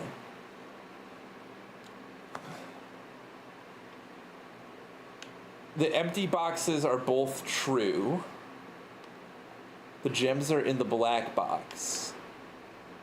Okay, so if the blue box is true, it is empty. If the black box is true, it's an oxymoron with the blue box. If the blue box is true, the black box is fundamentally false. And if the black box is false and the blue box is true, then the white box is false. The white box has to also be true. Because it says the empty boxes are both true. But that can't be true because this is not an empty box and this has to be false, which means that it is an empty box. So then none of the boxes could have gems. So I think we have to go in assuming that the blue box is false.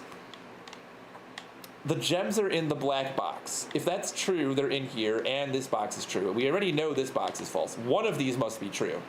And both of them say the gems are in the black box. Therefore, the gems must be in the black box. Okay. Not too bad, not too bad, not too shabby.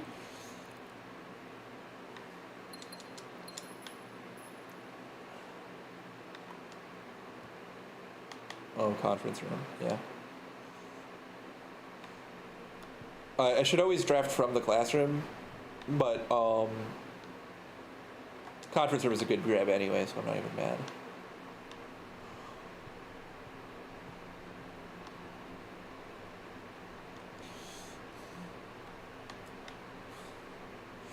Armory is tempting. Classroom also tempting, but this puts me in a really tight spot. I can't re-roll, but okay, so it's either going to be Armory or Classroom, so I guess I'll take Classroom. My gem balance is going to become an issue today, I can tell already. I'm going to need to find some hella gems. At least I can re-roll this as many times as I'd like. This is good. The 2 re-rolls is really good, and I think that that is actually what I want. I'd rather have 2 re-rolls to use wherever I want than 4 re-rolls that I can only use on this door. So, yeah, 2 re-rolls is like a godsend because that makes it so that I'm almost certainly going to get something favorable drafting from the library.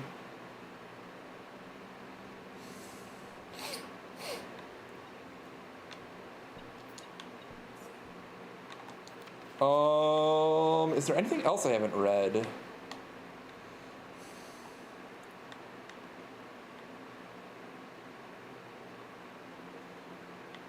We need a new clue because we need to look at that with a magnifying glass, so let's just keep ordering that so that when we do find a magnifying glass, it's available to us. Another classroom. I mean, that's already 3 out of the way. This needs to go up. This needs to go north. West Wing Hall, perfect. Couldn't have asked for a better fucking... I mean, I haven't used any rerolls yet in the classrooms, but I mean, come on. We will take coat check. We will take coat check. And let us proceed. Classroom. I mean, it is cracked. I get a lot of rerolls from this.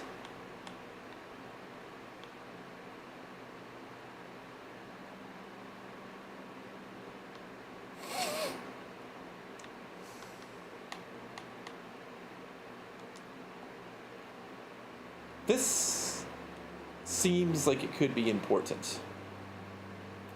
Archeries, Fenneries. Archeries and Araha is where Fenneries is. Reddington is the mountain. This seems important. I don't know why I don't have a screenshot of this shit. This. Go back into our pure ref here. That would be... in already the room I have the most information about. Put another fucking thing. Okay. Another apple on the desk for me. Thank you. We want a room with a lot of doors here. We want north and... I mean, this is pretty good. It doesn't go north, though. I'll redraw. Corridor isn't terrible, but I will redraw. Drawing room seems quite good. Yeah, in fact, I will take it. Oh, but it's my last gem. I'll take it. Hopefully I don't regret that. Hopefully that doesn't come back to bite me.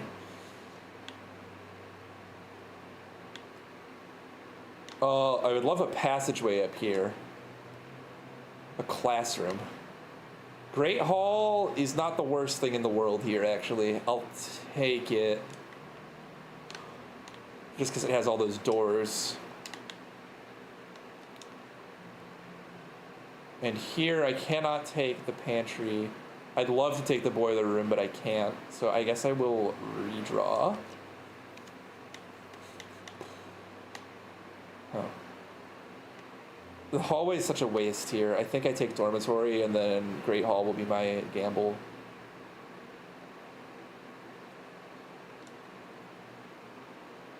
Do I only get 10? Okay. Can I like double dip that? Okay. I got more rerolls, which is good. I can't afford a classroom, which is bad. What does any of this shit mean, dude? I feel like this has to be important. Like, the more times I look at it, the more I'm convinced it's important. Like, why are we measuring all of their gates? Are they small gates? I don't think so. It's small gates with ATE.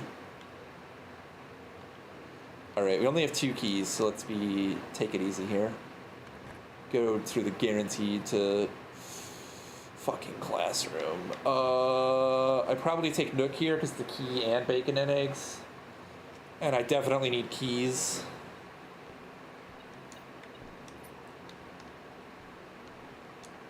Oh god.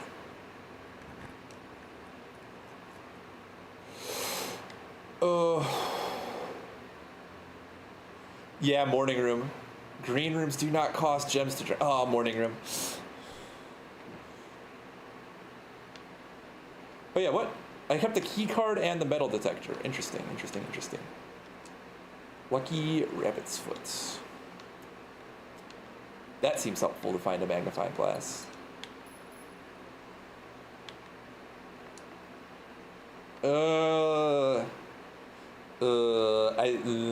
This is my best bet at continuing in the game.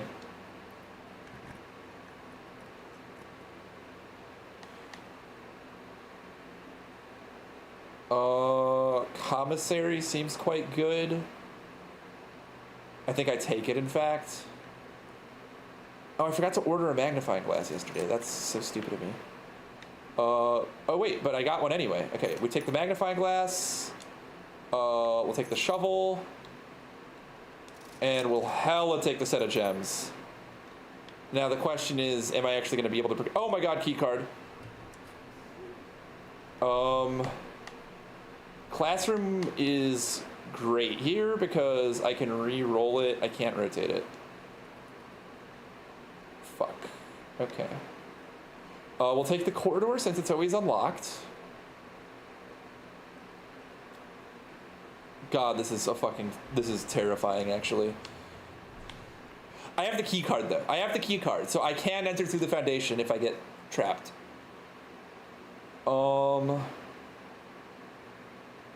The bedroom is fine because I can still go north from foundation. And I also have my magnifying glass now, so I want to make a workshop. That is like A+ top priority. I also need to make sure I have a coat check, which I think I already do. God, why does classroom have to suck ass everywhere I want to put it? Okay, I have 5 gems now, so I will take observatory. Hopefully get some good shit in here. If I could get keys, that would be incredible. I see Clavis the key, thank fuck. Diamondus Major, that's awesome for what I'm trying to do. I'm still so critically fucking low on keys, though.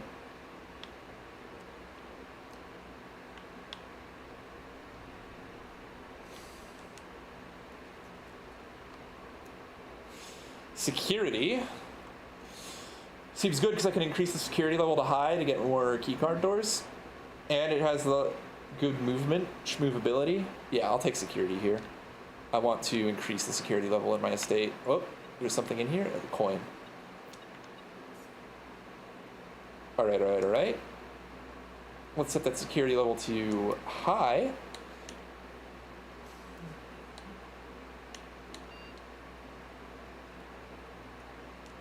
And as far as I am aware, there is no way for them to go offline without my consent, but I'll still change this.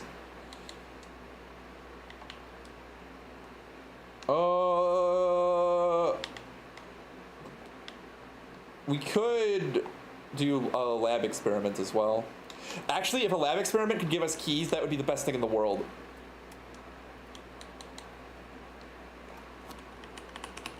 I am so fucking desperate for keys. Remote terminal access. Thank you, Blackbridge.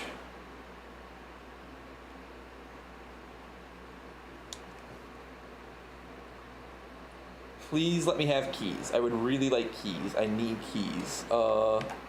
Experiment setup. Continue with experiment. 1 key for every 2 hallways in your house.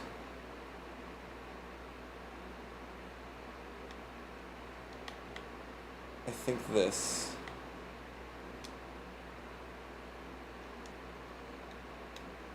So I just need to make sure I get bedrooms now. Bedrooms are, and I have already drafted 3, so every bedroom I draft will give me a key.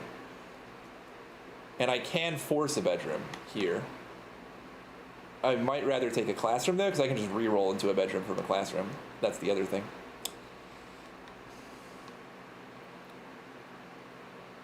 Pry, dessert, flan, car. Oh god, there's so many fuckers in here. I forgot about this. Art class. What if these matter, dude? I don't think they would. Bride, pain, clock and lock, plane and pain. House and hose, stage and stag. I mean, hold on. Crown and crow is N. Boat and bat is O. Stage and sage is T. Knot. Clock and lock is C. Knot. C-L-U-E. Not clue. Well, fuck. It says not clue. Oh.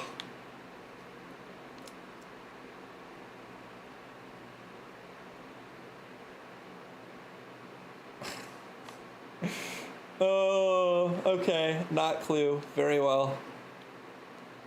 Den, hallway, dark room. Okay, I can technically get there from the Great Hall. I don't want to take Den here, but I will. Will I? I can redraw 8 fucking times. May as well see if I can roll something that's like a little more of a banger here. The study is quite good. The spare room is okay, but it blocks me off. I'm looking for a corner here. This is a corner. Yeah, I'll take it.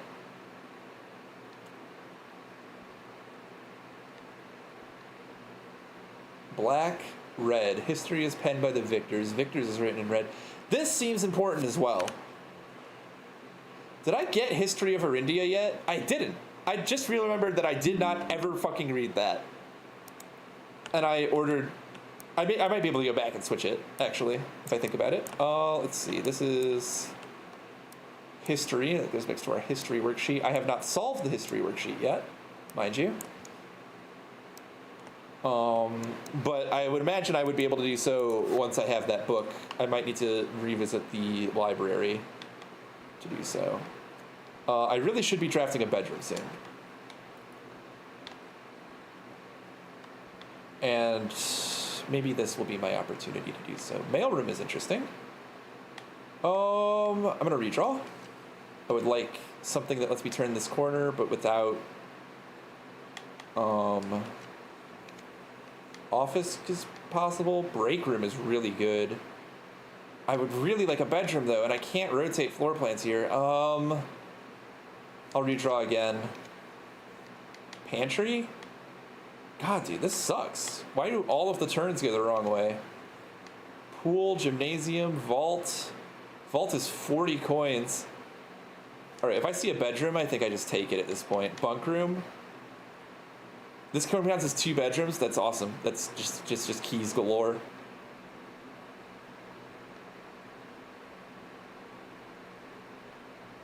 Yeah, successful twice. I maybe passed up some strategic picks here, but I didn't pass up workshop, which is what's most important. All right, let's go back to security.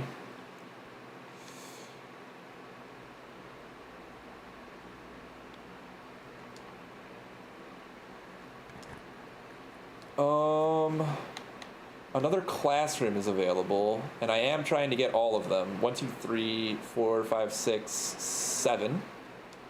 I would be remiss not to draft from here.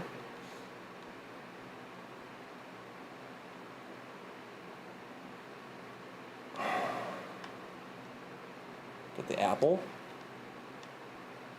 Extra delicious today. Hall pass, that's pretty good.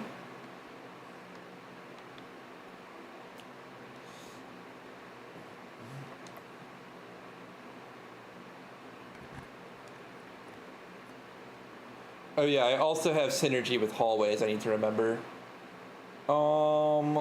Den is a good grab here, I won't lie. I don't need to use my 10 redraws, I'll take Den. I need to remember that my key amount that I get is proportional to couples of hallways. We'll obviously need to go north from here. I do kind of want to revisit Great Hall, but we need to spend... Yeah, this is going to cost us our last key. Fuck. We take Vestibule here. That's just an easy grab. Because 3 of these doors are guaranteed unlocked. Not that one.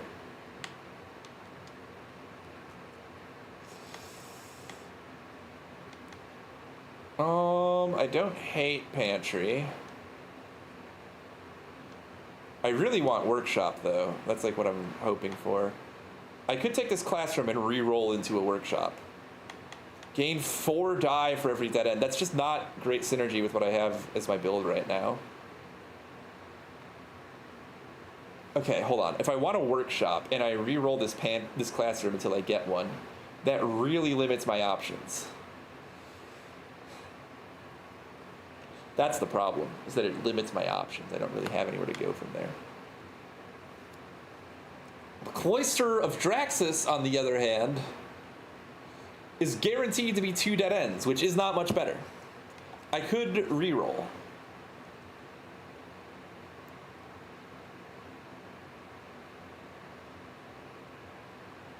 And this sets another key every time I draft a bedroom. I'm gonna reroll and hope I get a bedroom of some sort. I did not. I did get the gift shop. The storeroom. I'm gonna redraw again. Another classroom, damn. The boudoir. I think I take boudoir because I get keys.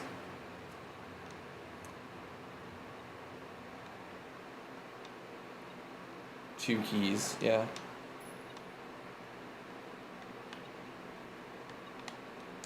I have this one, okay.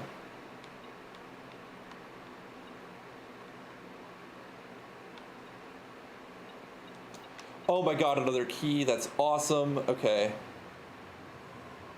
Please be open. Thank you.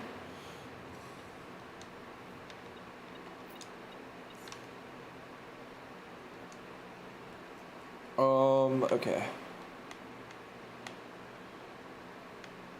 Hallway seems great here.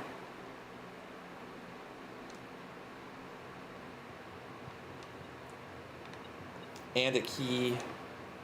Hold on, not yet. I want to go back into the vestibule first. Is this unlimited? Yes. Classroom. Yes. And this I can reroll hard for Workshop as well. I rerolled! No! Oh, God.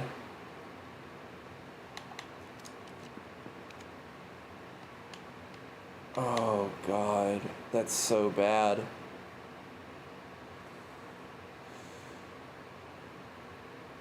That's so bad. I'll take the trophy room. Oh, that's so bad. I'd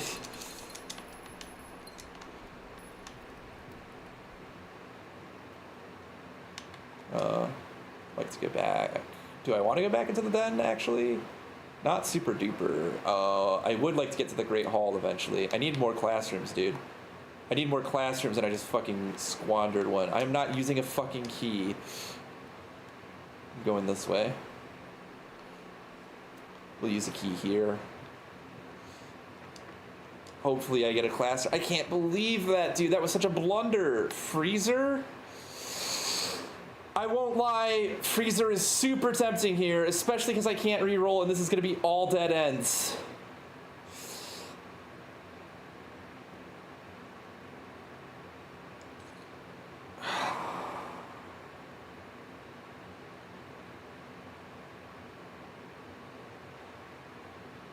I'm not ready to abandon this run yet. Even though there's nothing left for me here.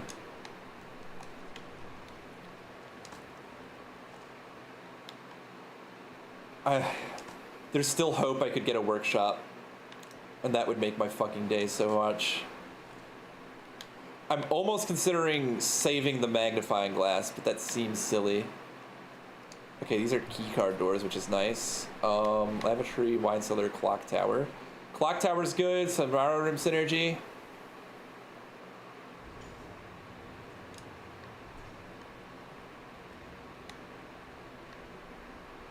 Is it 130 yet? I get 4 rerolls. So yeah, so I can get a bunch of reroll dice in here, and then I can use them to try to draft the workshop from the Great Hall, which I cannot do on one side, so I have one shot to use all of my fucking rerolls. Yeah, it's actually insane. It is not quite noon yet. Alright, let's go and draft the rest of these rooms, and then we'll come back up here and take a look around.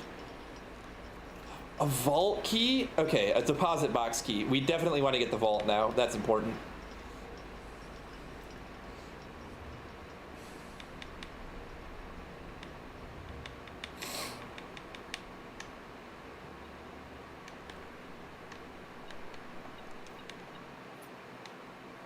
Any keys we can get are great. Study, lavatory, storeroom. We redraw. We're looking for a vault. We could take a mail room now, because that's good synergy for... That's tomorrow room. It's synergy with clock tower. Awesome. There's a treasure map in here, which I don't think is going to be entirely useful. But that shows rank 6, file 4, which is the den. So we'll keep that in mind.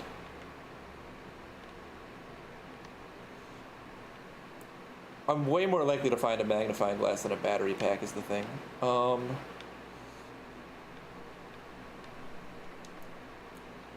Let's use the key.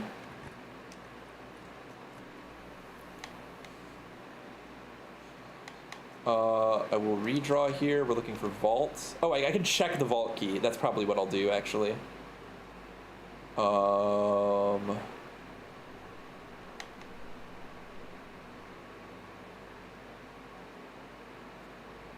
guess I'll take this. Gives me lots of keys. 12 major keys. We know all about this shit. We know about this as well.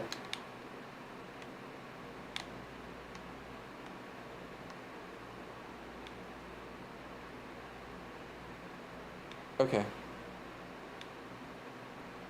Let's get back to clock tower.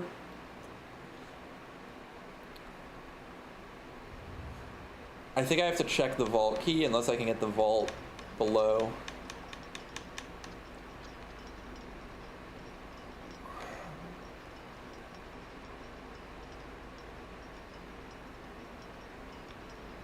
Ugh. What if I craft the item I want and I don't get the vault?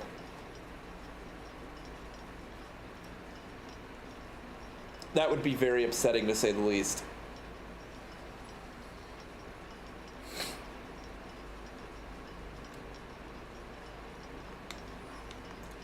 A freezer, I think I would happily take. A vault, I would happily take.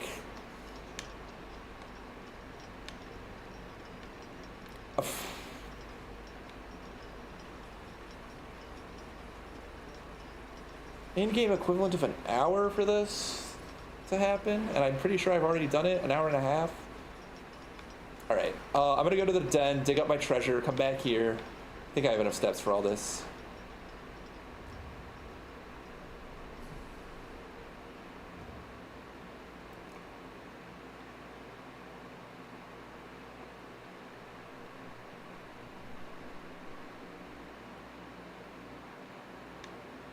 So many fucking keys.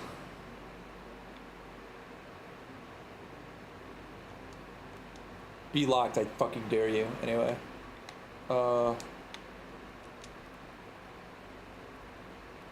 This is where the, treasure map said.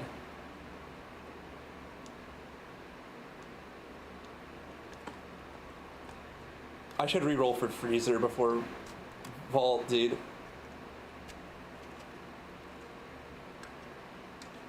Or workshop.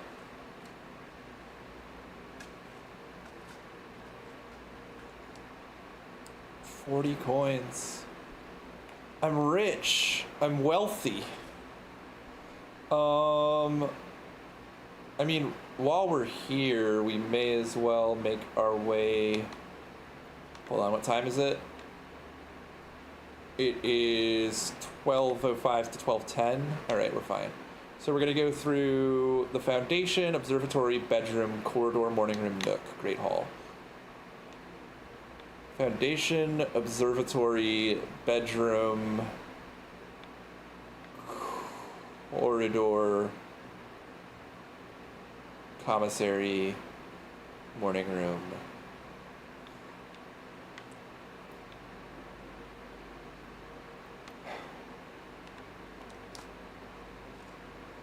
Coins.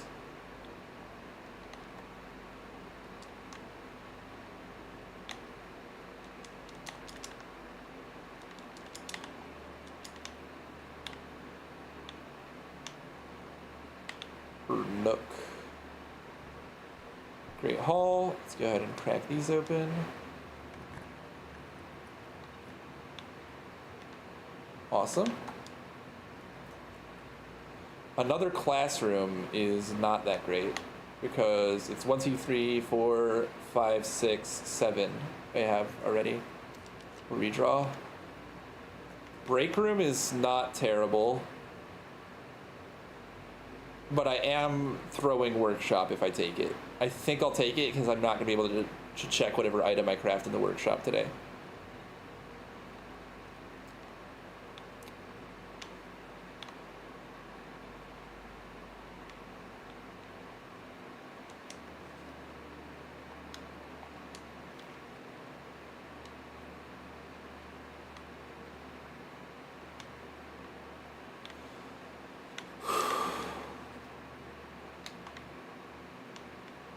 Alright, let's see. 9. 4 squared is 16. Minus 15 is 1. Plus 1 is 2. No, plus 4 is 5. Squared is 25. Minus 15 is 20. No? Hold on, did I fuck something up? 4 squared is 16. 16 minus 15 is 1. 1 plus 4 is 5. Squared is 25. Minus 15 is 20. Or does the square only count once? So is it 4 squared is 16. Minus 15 is 1. Plus 4 is 5, minus 15 is negative. What? Or is it later? 4 minus 15 is negative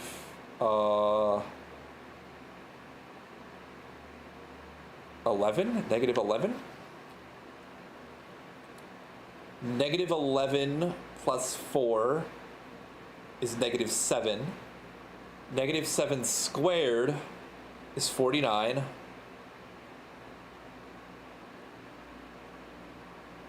(49) minus 15 doesn't help.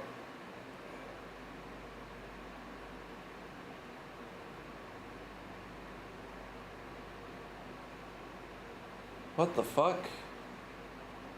How is it not 20? Genuine. That's clearly 9. 4 squared.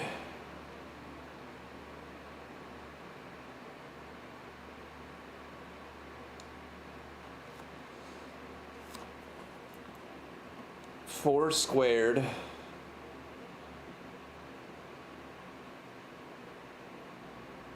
4 minus 15 plus 4. 15, 14, 13, 12, 11. That's negative 11. Plus 4 is negative 7. Negative 7 squared is 49. 49 minus 15 is greater than 20. 4 squared is 16. Minus 15 is 1. 1 plus 4 is 5.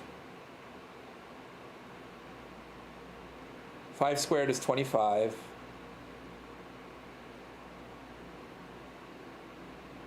(25) minus 15 is not 20, it's 10. My bad. 20 minus 20 minus 3 is negative 3 divided by 3 is negative 1. Squared is 1 times 4 is 4. Holy fuckly. All right. 3 squared is 9. Plus 1 is 10. Squared is 100. Divided by 20 is 5. Divided by 5 is 1. Gee. Oh god, what time is it, dude? How long have I been in here? Is there a clock in here? It's a break room, it should have a clock? Okay, it's not quite 1 yet. Okay, we're fine. What? What? Oh, there's shit in here, obviously. It's trying to tell me it's over here, I think.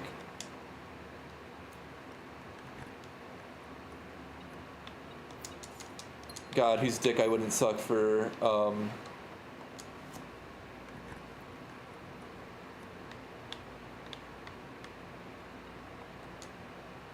a freezer right now.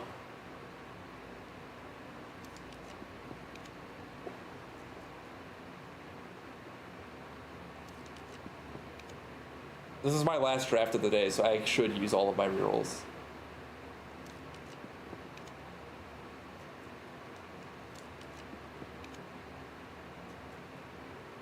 Armory. I could get a Morning Star.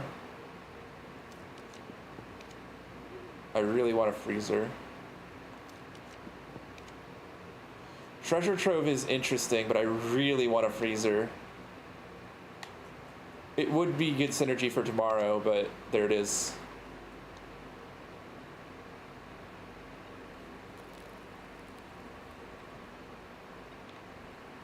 All right, that's all I needed. Freeze my assets.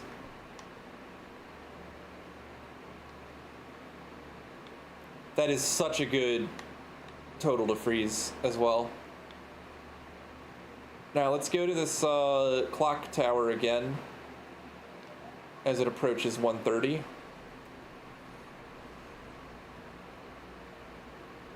And the freezer's a tomorrow room, which has great clock tower synergy.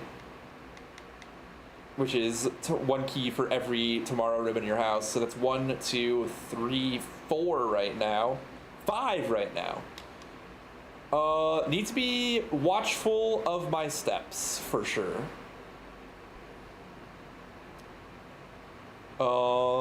Need to go north from here. If it's locked, I will use a key. It is not.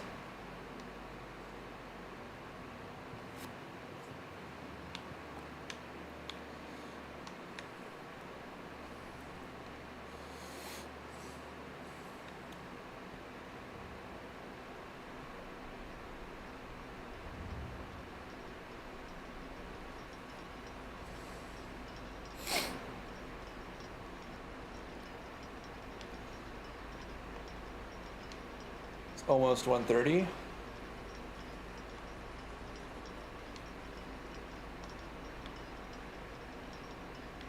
Maybe something happens over there. Broken clock's about to be right.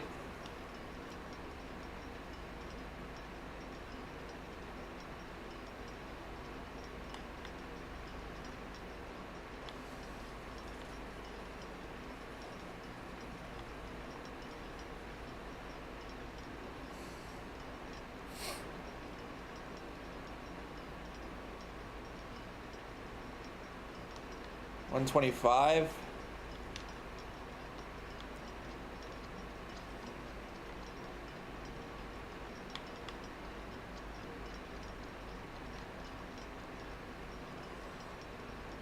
I hope I don't need to be downstairs when it hits 130. There has to be some significance to this. Unless it means it in the den, which I could not fathom it means in the den.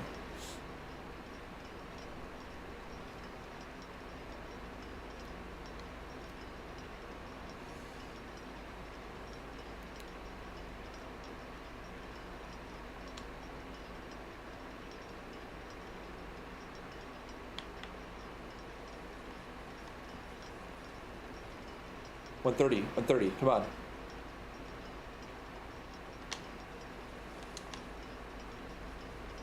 It just, oh my God, that's it.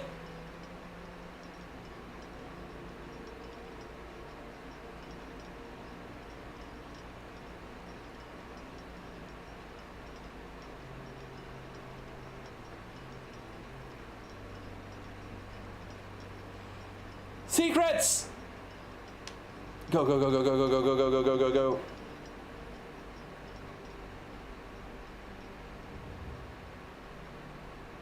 Who knows how long that's open? Maybe I just have to be here then. Oh my God, high up among all the clocks, high up among all the clocks. What the fuck? Each of these clocks should be set to a different time. 1:30, they're all 1:30, of course. 5 of these clocks should be set to a time ending on the hour. So those are both true. Okay, okay. Of course I have magnifying glass, which means I should go in the basement as well and look at that map to find where the buried treasure is. 5 of these clocks should be set to a time ending on the hour. Set this clock to a time containing all different numbers. That's not true. So there's at least one repeating number. Set this clock's neighbors should both be set to a time containing a 7. 1, 2, 3, 4, 5, 6, 7, 8. There's 8 clocks in here. This clock should not be set on the hour, so this should be set on the hour. So this should be set to 7 o'clock.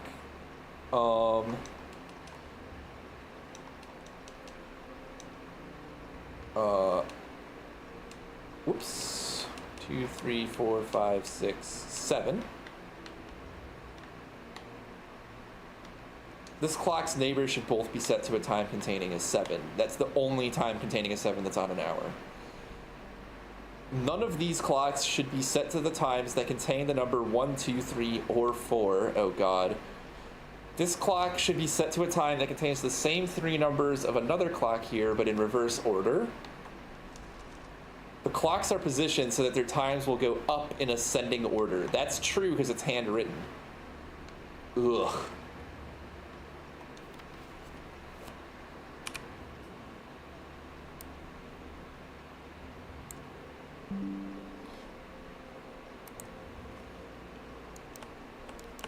All right, let's just put these in order down here.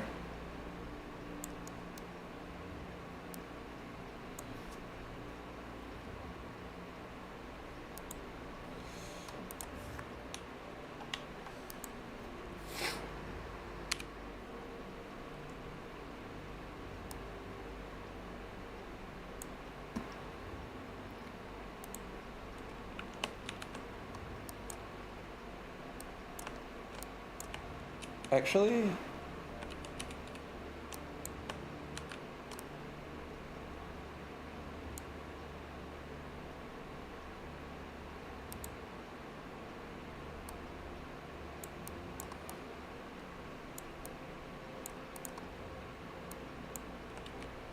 oops.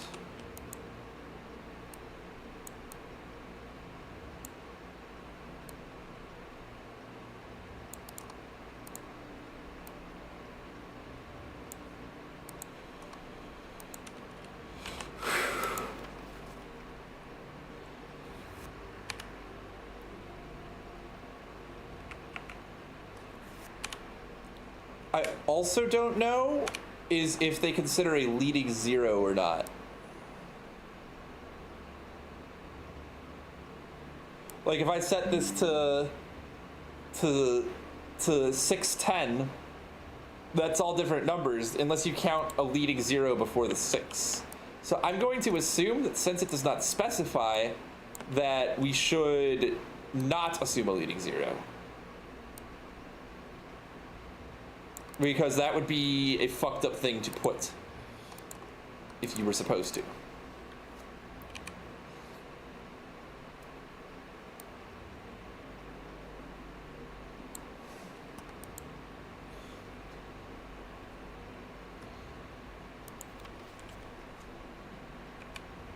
This clock should not be set on the hour, which means that it should be set on the hour.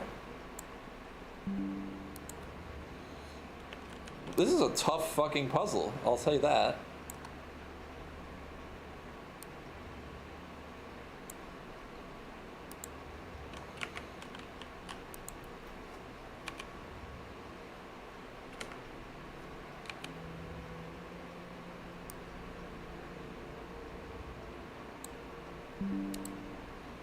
This must also be what high up among the clocks means for the sanctum key. There's a sanctum key here. Do I have my sanctum key checklist on this? I should. 1, 2, 3, 4, 5. There's 3 more of these.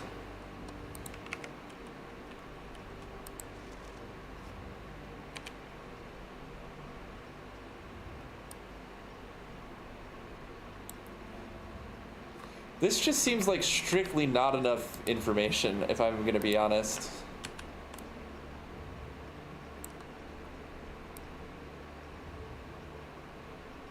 Because 5 out of 8 being on the hour is not helpful, really.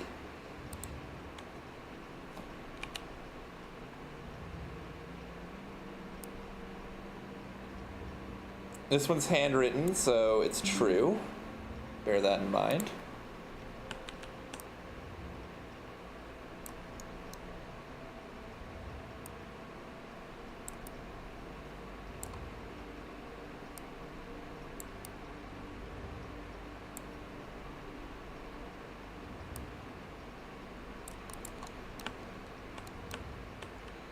Okay, each of these clocks should be set to a different time. 5 of these clocks should be set to a time ending on the hour. Set this clock to a time containing all different numbers. So this doesn't mean they all have to be the same number. It simply means that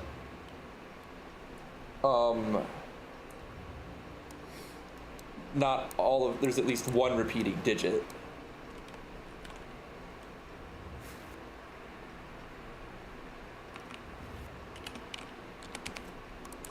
Wait, I'm missing one. 1, 2, 3, 4, 5, 6, 7. Where's my 8th sticky?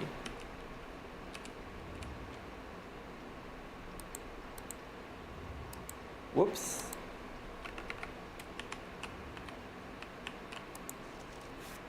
How did I miss this one? That's crazy, actually. And I might not have even noticed either.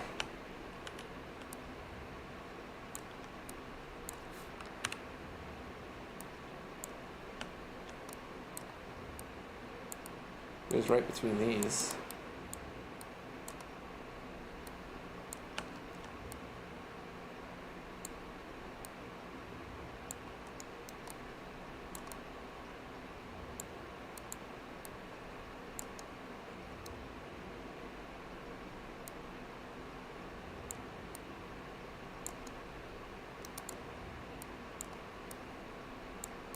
Okay.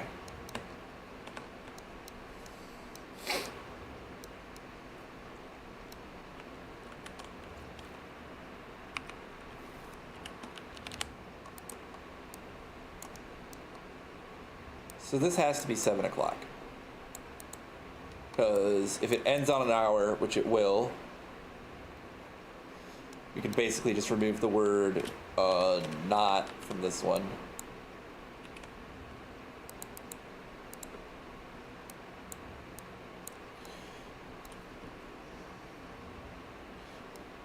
None of these clocks should be set to times that contain the number 1, 2, 3, or 4. So 1 o'clock, 2 o'clock, 3 o'clock, and 4 o'clock are none of them. That leaves us with 5, 6, 7, 8, 9, 10, 11, 12. That is 8 hours they could be, and we already have 7 taken, so this is like 8, 9, 10. The clocks are positioned so that all their times will go up in ascending order. This clock produces a time that contains the same 3 numbers of another clock here, but in reverse order.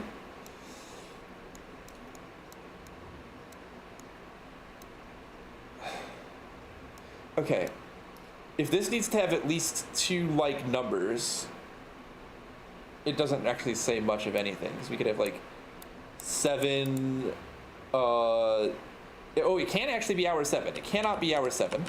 It has to be less than 7. So its 7 must be in the 3rd position. And then the other 2 numbers must be the same.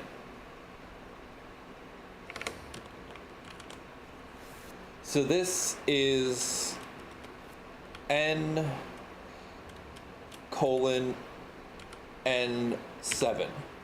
Because 7 cannot be the hour because this is already the earliest possible time.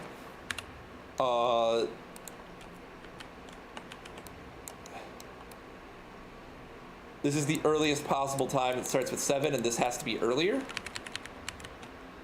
So this is n7. Let's just put x. And then we'll add that x values are equal and less than 7.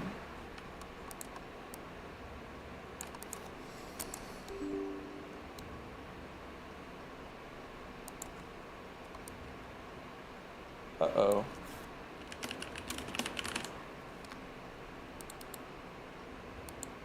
Out of disk space to continue recording. Let me see if I can free some up.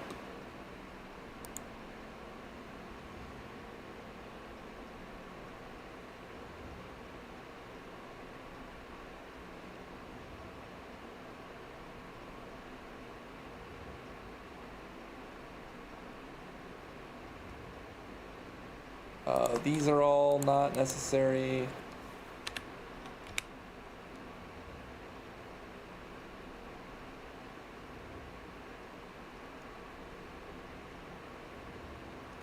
BAZR, it should all be on YouTube. Oh wait, this isn't even actual footage of BAZR.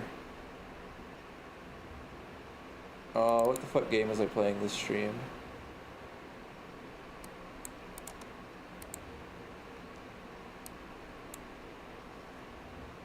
I don't know.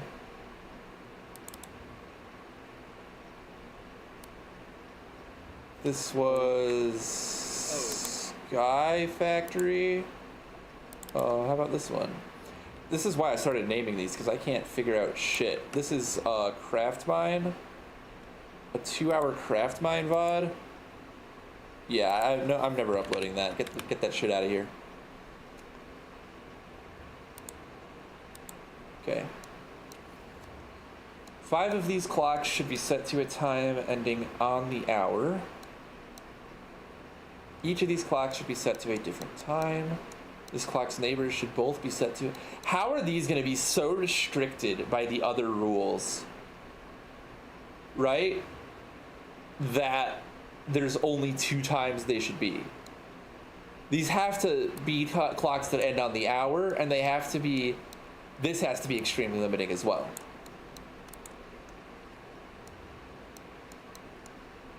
None of them can be 1, 2, 3, or 4. So whatever this number is, x values are equal and less than 7. Okay. X is less than... Okay, let's just put x and y here, just so that we can have some disambiguation down here. We have y equals x. Y is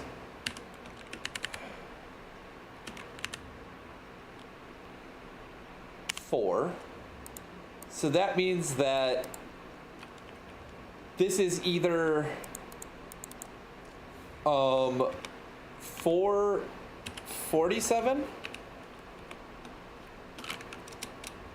or oh no, not 4:47. This is either 5:57 or 6:67, and it cannot be 6:67 because 60 is not a valid number to put here. So this is 5:57 because it cannot be 1, 2, 3, or 4. Now, that means that one of these begins with 5, and the other one is 5 o'clock probably. These both must begin with 5 because they have to be before 5:57. 7:55 is possible for this, assuming this is between 7 and 7:55. So let's take 5:57 over here.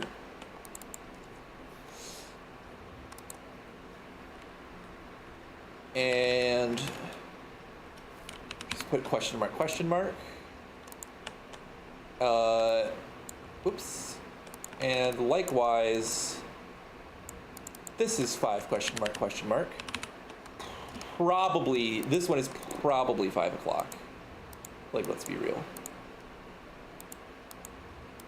I don't know why it's comfortable by default. What the fuck does it need comfort room for? I don't care if my text is claustrophobic. I don't want to accidentally be clicking on it. All right, there we go. So that's 3 of them, 2 of them solved. All we know about this one is that it's between 5:57 and 7 o'clock. So what I'm guessing, okay, so this is one of them that is not on the hour. So let's go ahead and mark that.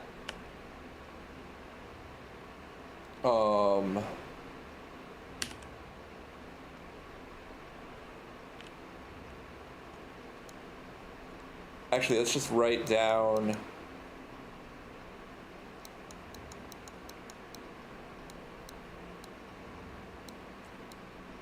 Since this one cannot possibly be on the hour. So there's 3 that aren't an hour. And that's this one. And also, since none of them can contain 1, 2, 3, or 4, none of them can be later than 9. This one is not on the hour.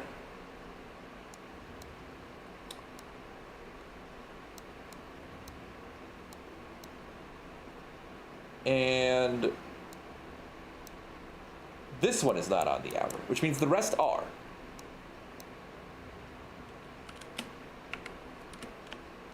So this is 5 o'clock.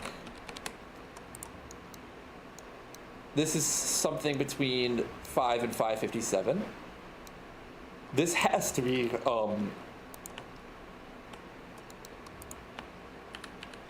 this has to be 6 o'clock, because it must be on the hour.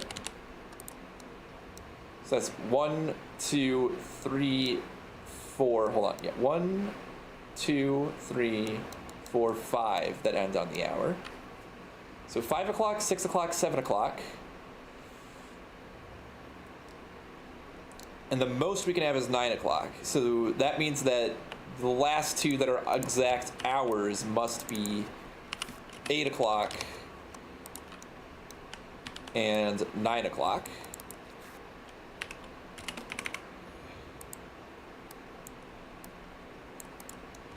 So then the only unsolved times are this one, these 2. This cannot be 7:55. So this, whatever this is reverse of that. So that means that this time here ends in a 5 and begins in an 8, 8:55. This time now ends in an 8. Well, it doesn't have to be 55. It can be 8 something 5. And this is 5 something 8. But it can't be 58, so it's at most 48.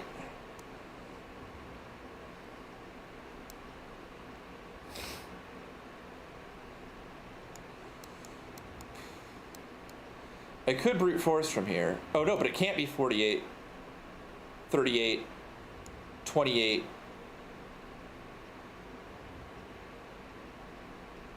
Or 18, so it must be 08. 508 and 805. Oh my god, I'm a genius. I'm brilliant. That's crazy, I figured it out. Okay, so now we need to remember all this. So, okay. This is 5, 508, 557, 6. So this needs to be on the hour. 5.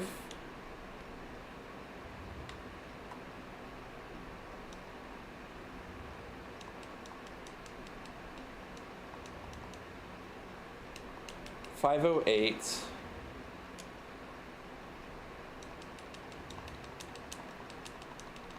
557.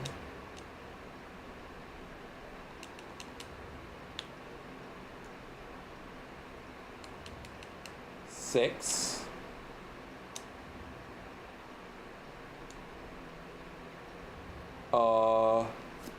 And then I think we said this one has to be 7 o'clock.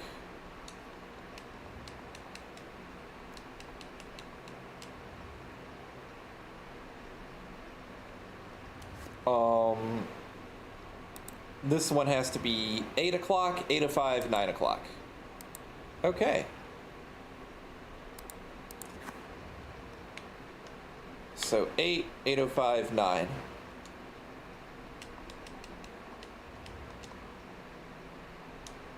Oops.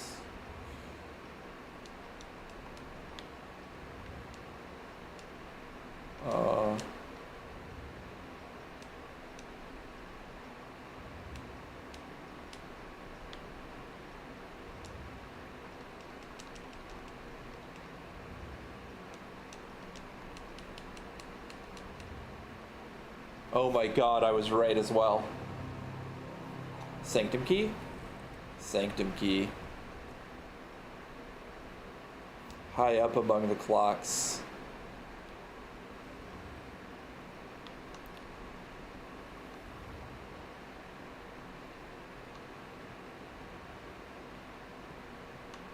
Insane, that puzzle, actually. Alright, let's go. God, what do I even need right now? I was in a different fucking universe. Alright. We want to go to code check and check the vault key. Let's stop by in the foundation on the way. So I have to go to hallway, pantry, vestibule, den, foundation.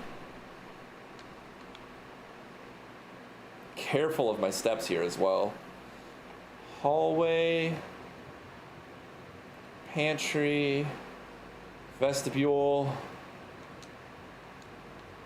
den, foundation.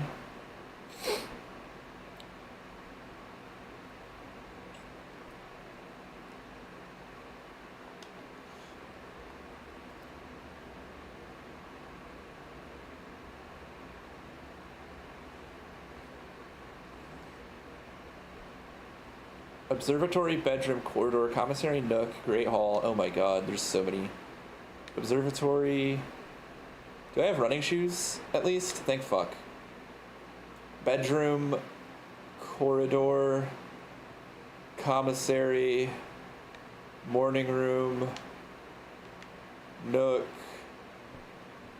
great hall. There's still items in here? Not that the items are of any fucking use to me. Great hall. Drawing room, classroom. Hold on, I should enter here for more steps. Any more for me? Okay.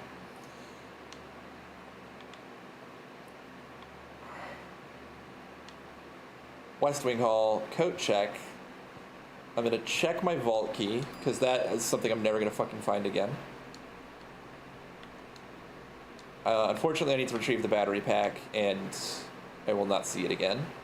Vault key 233. Checked. So next time I get a vault and that on my estate, and then I need to hit classroom, library. Oh, and I need to change what book I'm renting.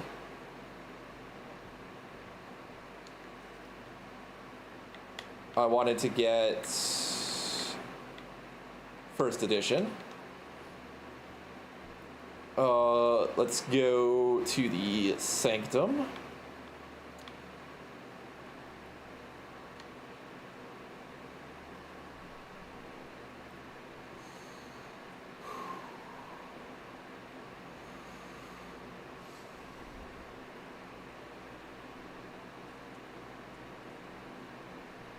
Saved a step, that's nice. And we have multiple things that we need to do in the Sanctum as well.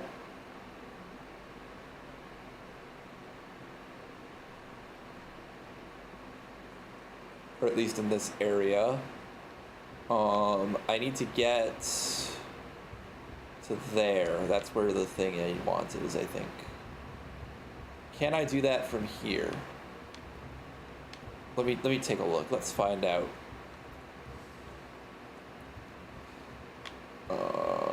We go through here. Okay, so this is, if I put this there, I can absolutely get to here. Okay, that's what I needed to know. Unfortunately, that's going to be a lot of spinning, but, you know, you got to do what you got to do sometimes. Just saved a footstep.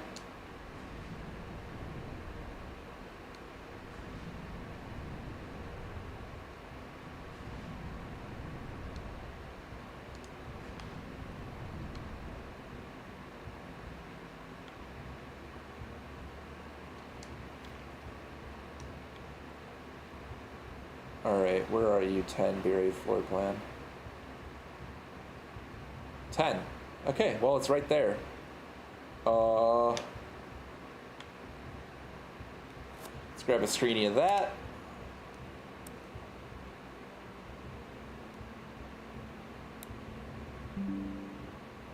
Put that in our notes by the existing map.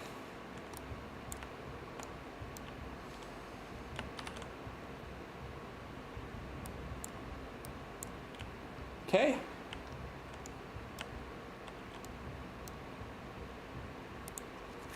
And while we're down here, we can go get that floor plan as well.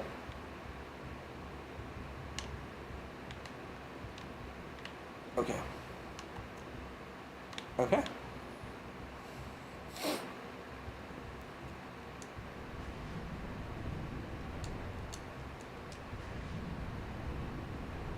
Two more.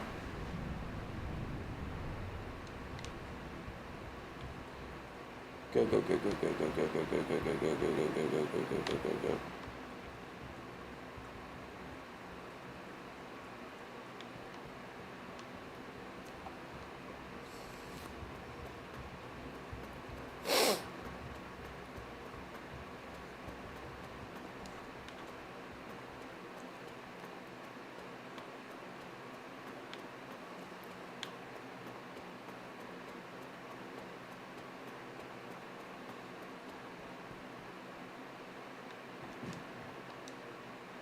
Yes, open that sanctum. Oh, Fenris! We fucking know this one. We hella know this one, okay, okay. It's, that's it. I'm actually gonna, if I can, copy and paste this, like here. Maybe here. That'll do for now. I don't need it to be pretty, I just need it to be legible. Alright, so we've got the Pentagon in the middle. We've got... not that. We've got this.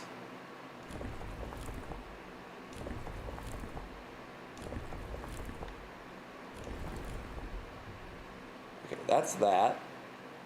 What does this do?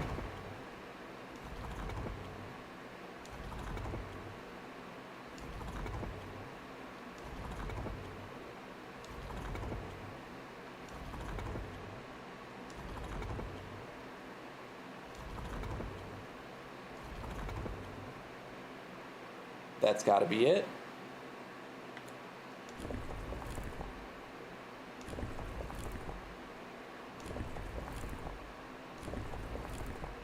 There we go.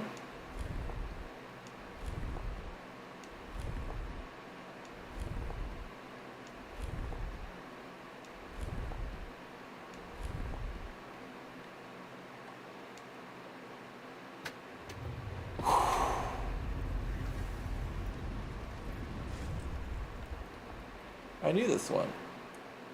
Red.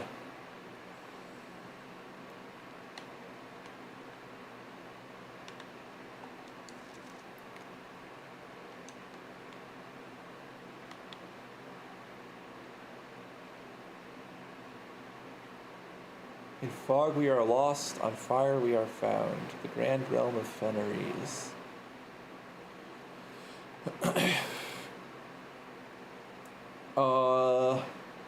I'm actually writing this last postcard sitting at my desk at home. I suppose I should put forth the extra effort to drop it in the mail for consistency, but I am tempted to save the postmaster a trip, as it will just wind up here once again to join the other 7, which I am pleased to report were all waiting for me on my desk, safe as can be. Flipping through them has reminded me of the many friends I have made and lessons I learned along the way. And, as I look back, one truth shines brighter than the others. Air travel is much better than sea travel. Herbert. P.S. Remind and to replace the books I lost. Alright, that's what's on this side. What's on this side? An allowance box. At the end of the War of the Fifth Era, the Grand Realm of Fenris was established. Morajai boxes of the realm were graced with red tiles in honor of General Teskin's victory. When these tiles are pressed, all black tiles on the box turn red in triumphant victory, while all white tiles on the box turn black, serving as the outclassed and struggling reinforcements of the dwindling Desolate's army.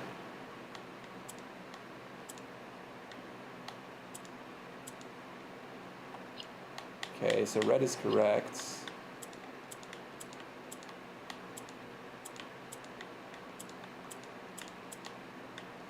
Okay, what the fuck?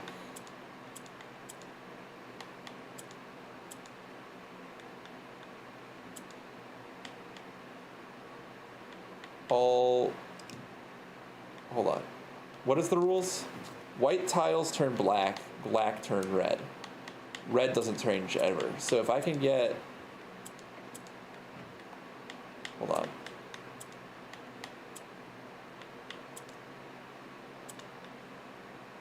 Like this?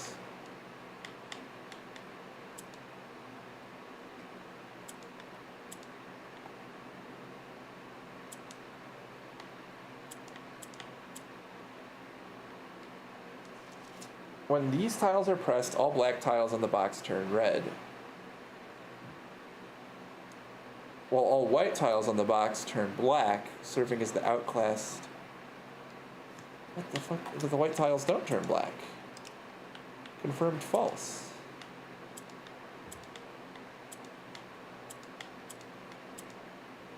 Oh wait, these are gray.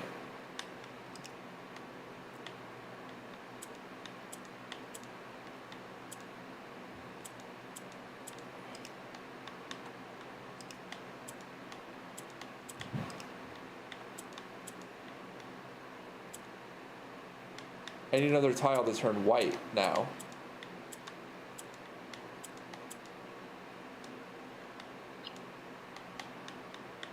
Wait, hold on, can I just, No.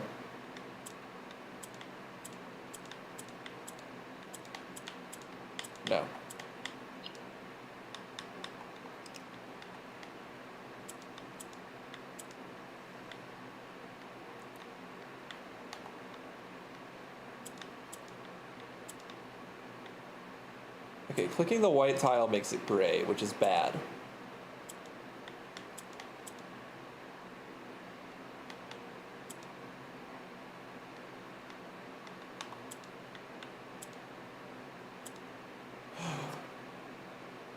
Interesting.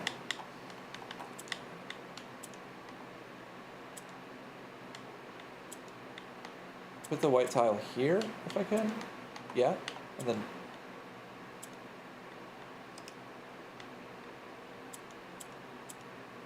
It's whatever's above and below it, if it's like adjacent on two sides or something.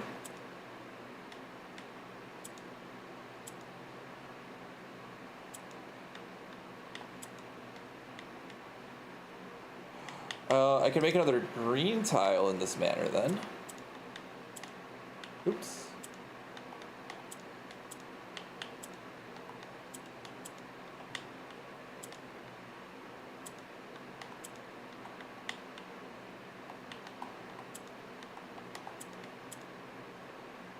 Okay, that somehow happened.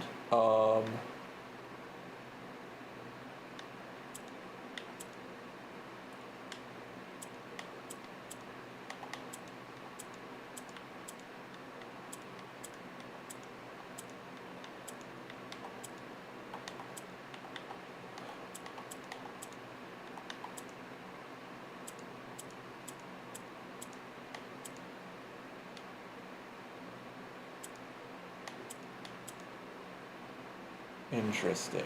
But now that I have two white tiles, though, if I can get one of them...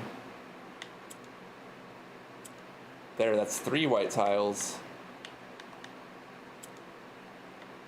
And then I just need them... No, okay, hold on. Wait. So I want to put the white tile...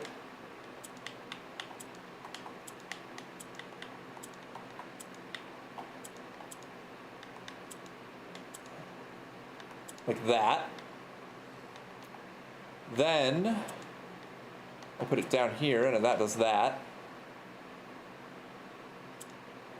In fact, I might even be able to convince the puzzle to let me,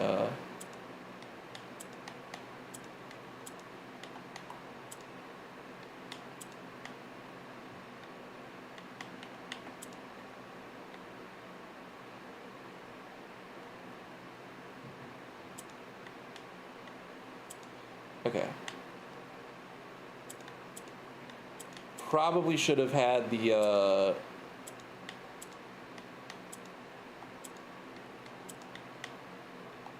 if I could just get... Okay, that's in a corner. Shit. I'm not gonna get this done anymore. Wait, hold on.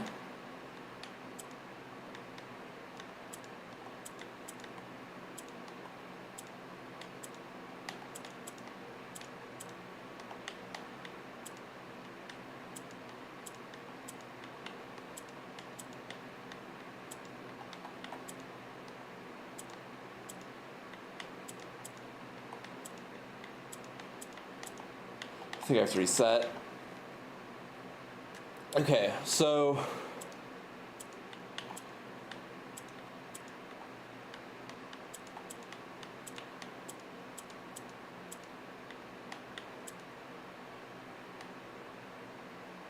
I don't exactly understand how the green tiles work.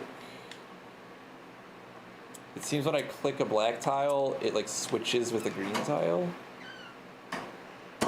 Hi.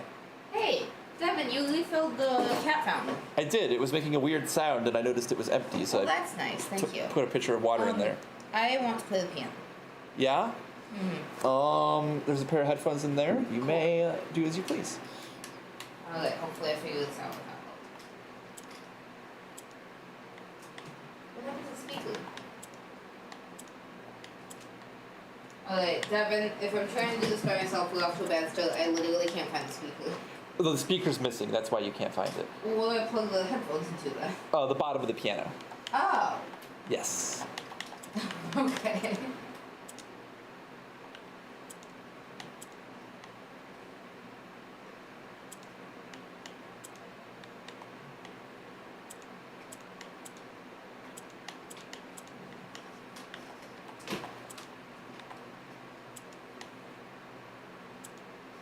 That now is green. 3 green tiles. Put a red tile in the corner.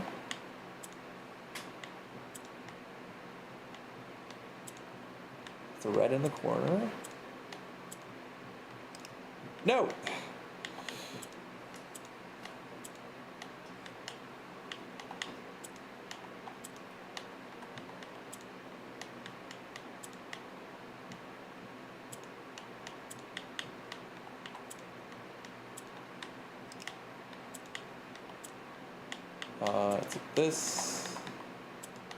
It's this. Okay.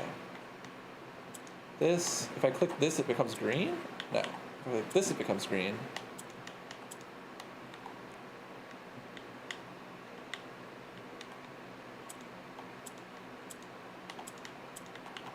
Then here, and then that is now white. This is green. Then if we press this, we get the second red tile. That's now in a corner. Now in a different corner. I need to stop the red tile moving around. Got all my greens in a row. Black in the corner.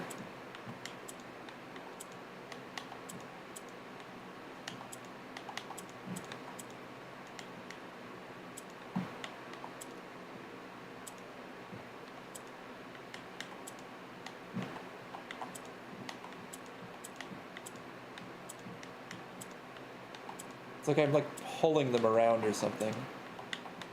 This should mess up the bottom, yeah?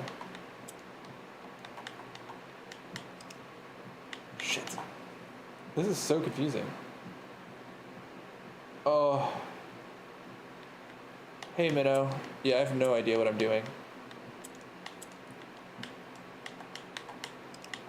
If I press this one, then this one. Then I can make that, and then I press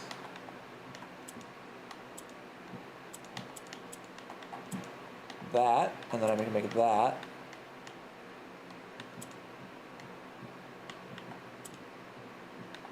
Now I have a lot of white floating around.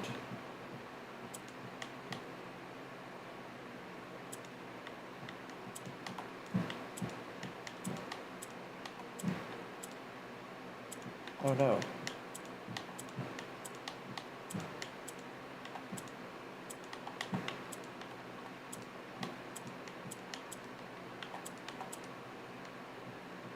Shit. But okay, I was onto something there, I think. This. This. This.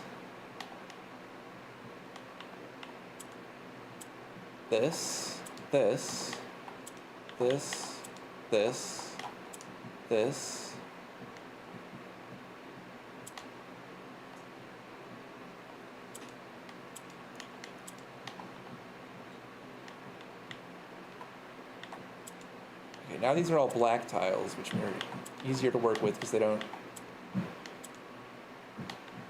I just need to get the green tiles out of the corners. No! Alright, I need to... Okay.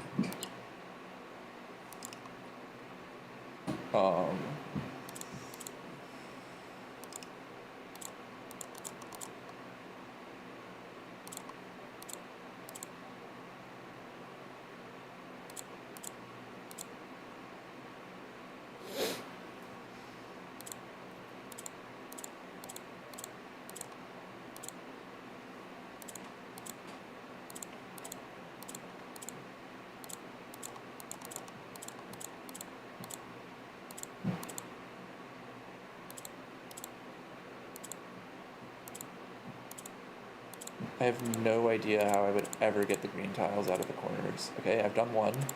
I've done the other. But then there's that gray tile. Hold on.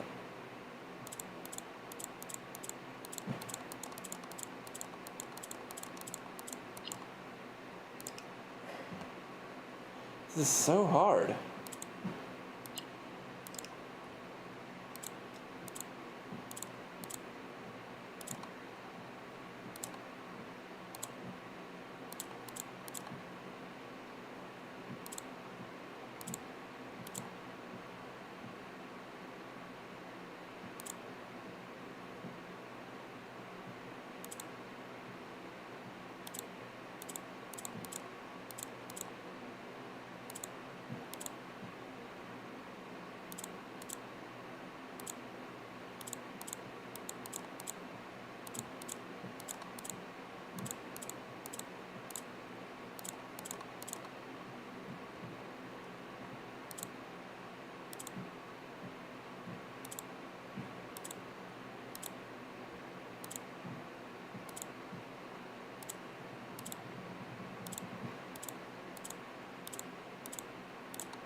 I click a red square, it just ends. Which is not good, because I won't win if it ends.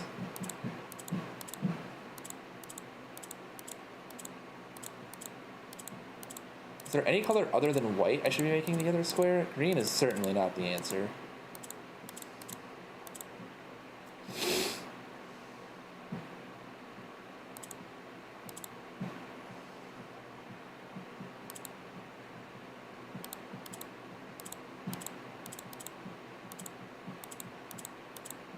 It's like I want the white and the greens to be on different rows from each other, but I cannot move them from their rows. They are like steadfast. So everything I'm clicking is only moving column-wise.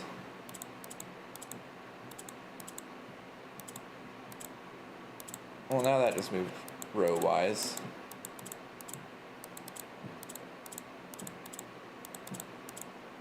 Have you tried pressing the buttons in a different order?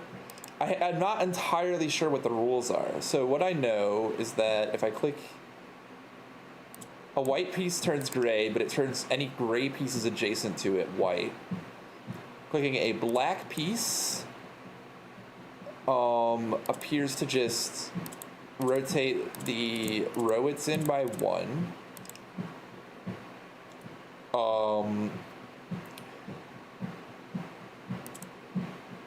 Clicking a green piece swaps it with the piece opposite itself, I think.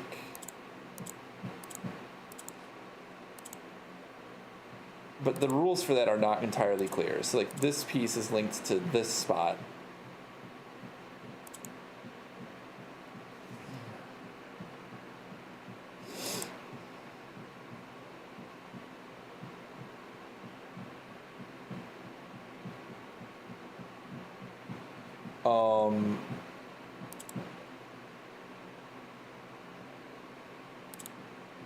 This piece is linked with this spot, so it's like diagonal. I guess it's the it reflects itself. It reflects itself.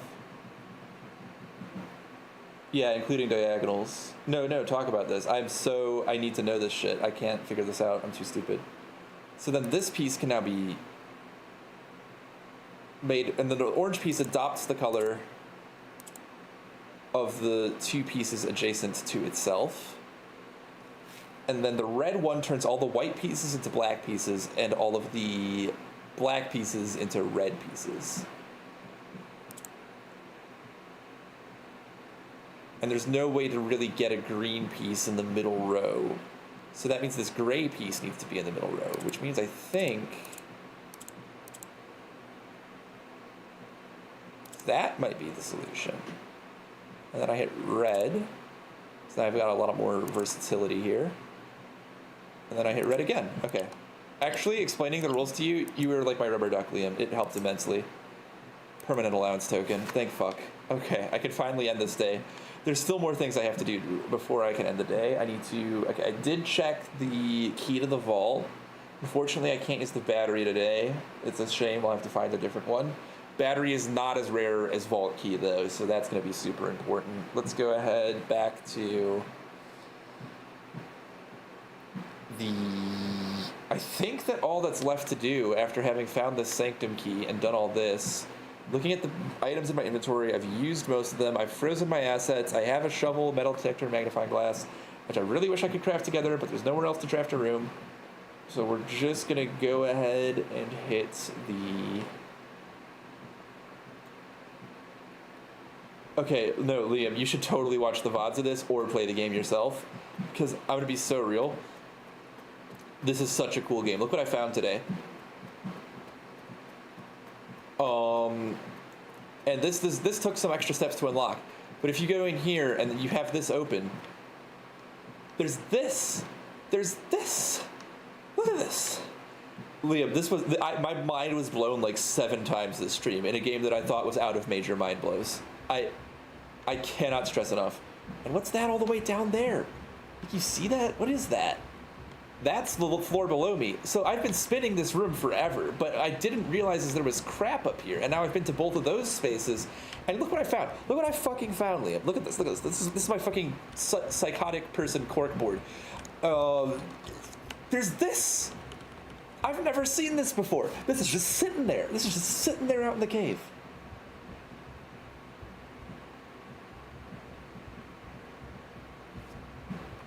Liam, I cannot recommend this game enough. This is possibly this is one of the best puzzle games I've ever played.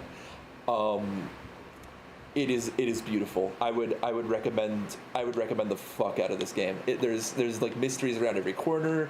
The puzzles are great. It looks cool. The music is used really well. There's not really another game like this. It's kind of the first of its kind. Oh, and we have to dig in the basement. I almost forgot about that. We have... In fact, you might want to stop watching the stream now to avoid spoilers, but unless you want to watch all my VODs, which I welcome you to do. But we found this right here. X marks the spot, so let's go ahead and make sure we find that. I would recommend also, if you are going to play this game, to download a program called PureRef, which is what I've been using to take notes, and it is awesome.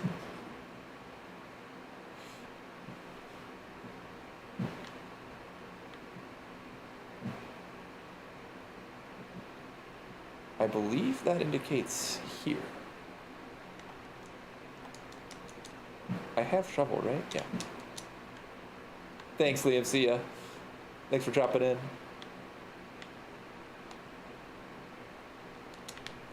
All right, let's see. Where the hell is that? It's in the basement somewhere.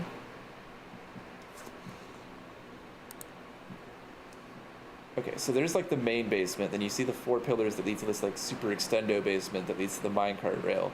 If I come from the minecart rail, I'm supposed to just go like basically in a straight exact line from there, and I'll end up where I need to be. So let's go ahead and try that.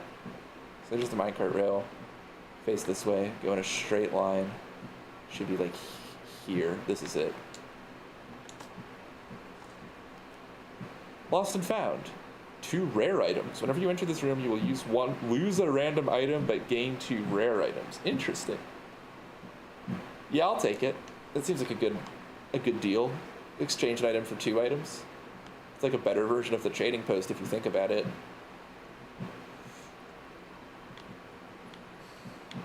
They're guaranteed to be rare. It's just that's going to be great synergy.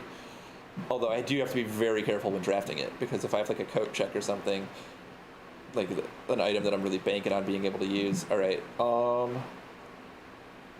Let us.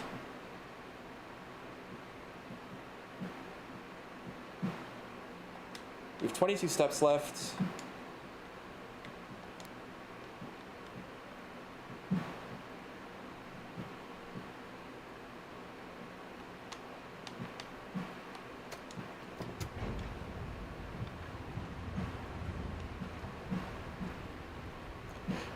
And we get to technically retain 2 items because we get to keep the vault key, and I will get to keep my key card because I will get a new one tomorrow.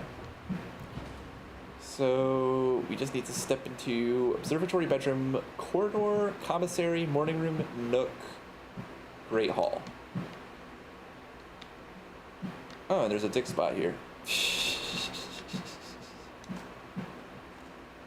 Coin.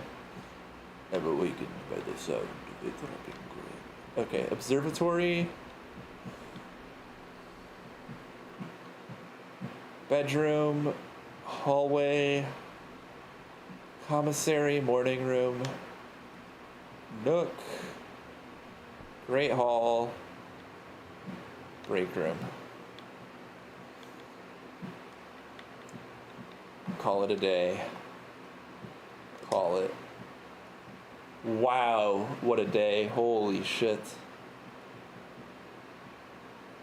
Academic campus of tomorrow. 7 classrooms, library, dormitory. 7 classrooms, library, 6 tomorrow rooms. Wow.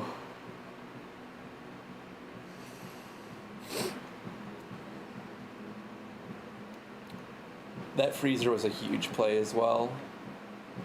Save and quit. I am fucking done.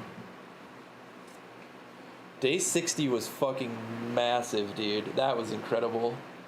I didn't end up doing my goal for the stream, which was to make fire, but man, did I accomplish a lot.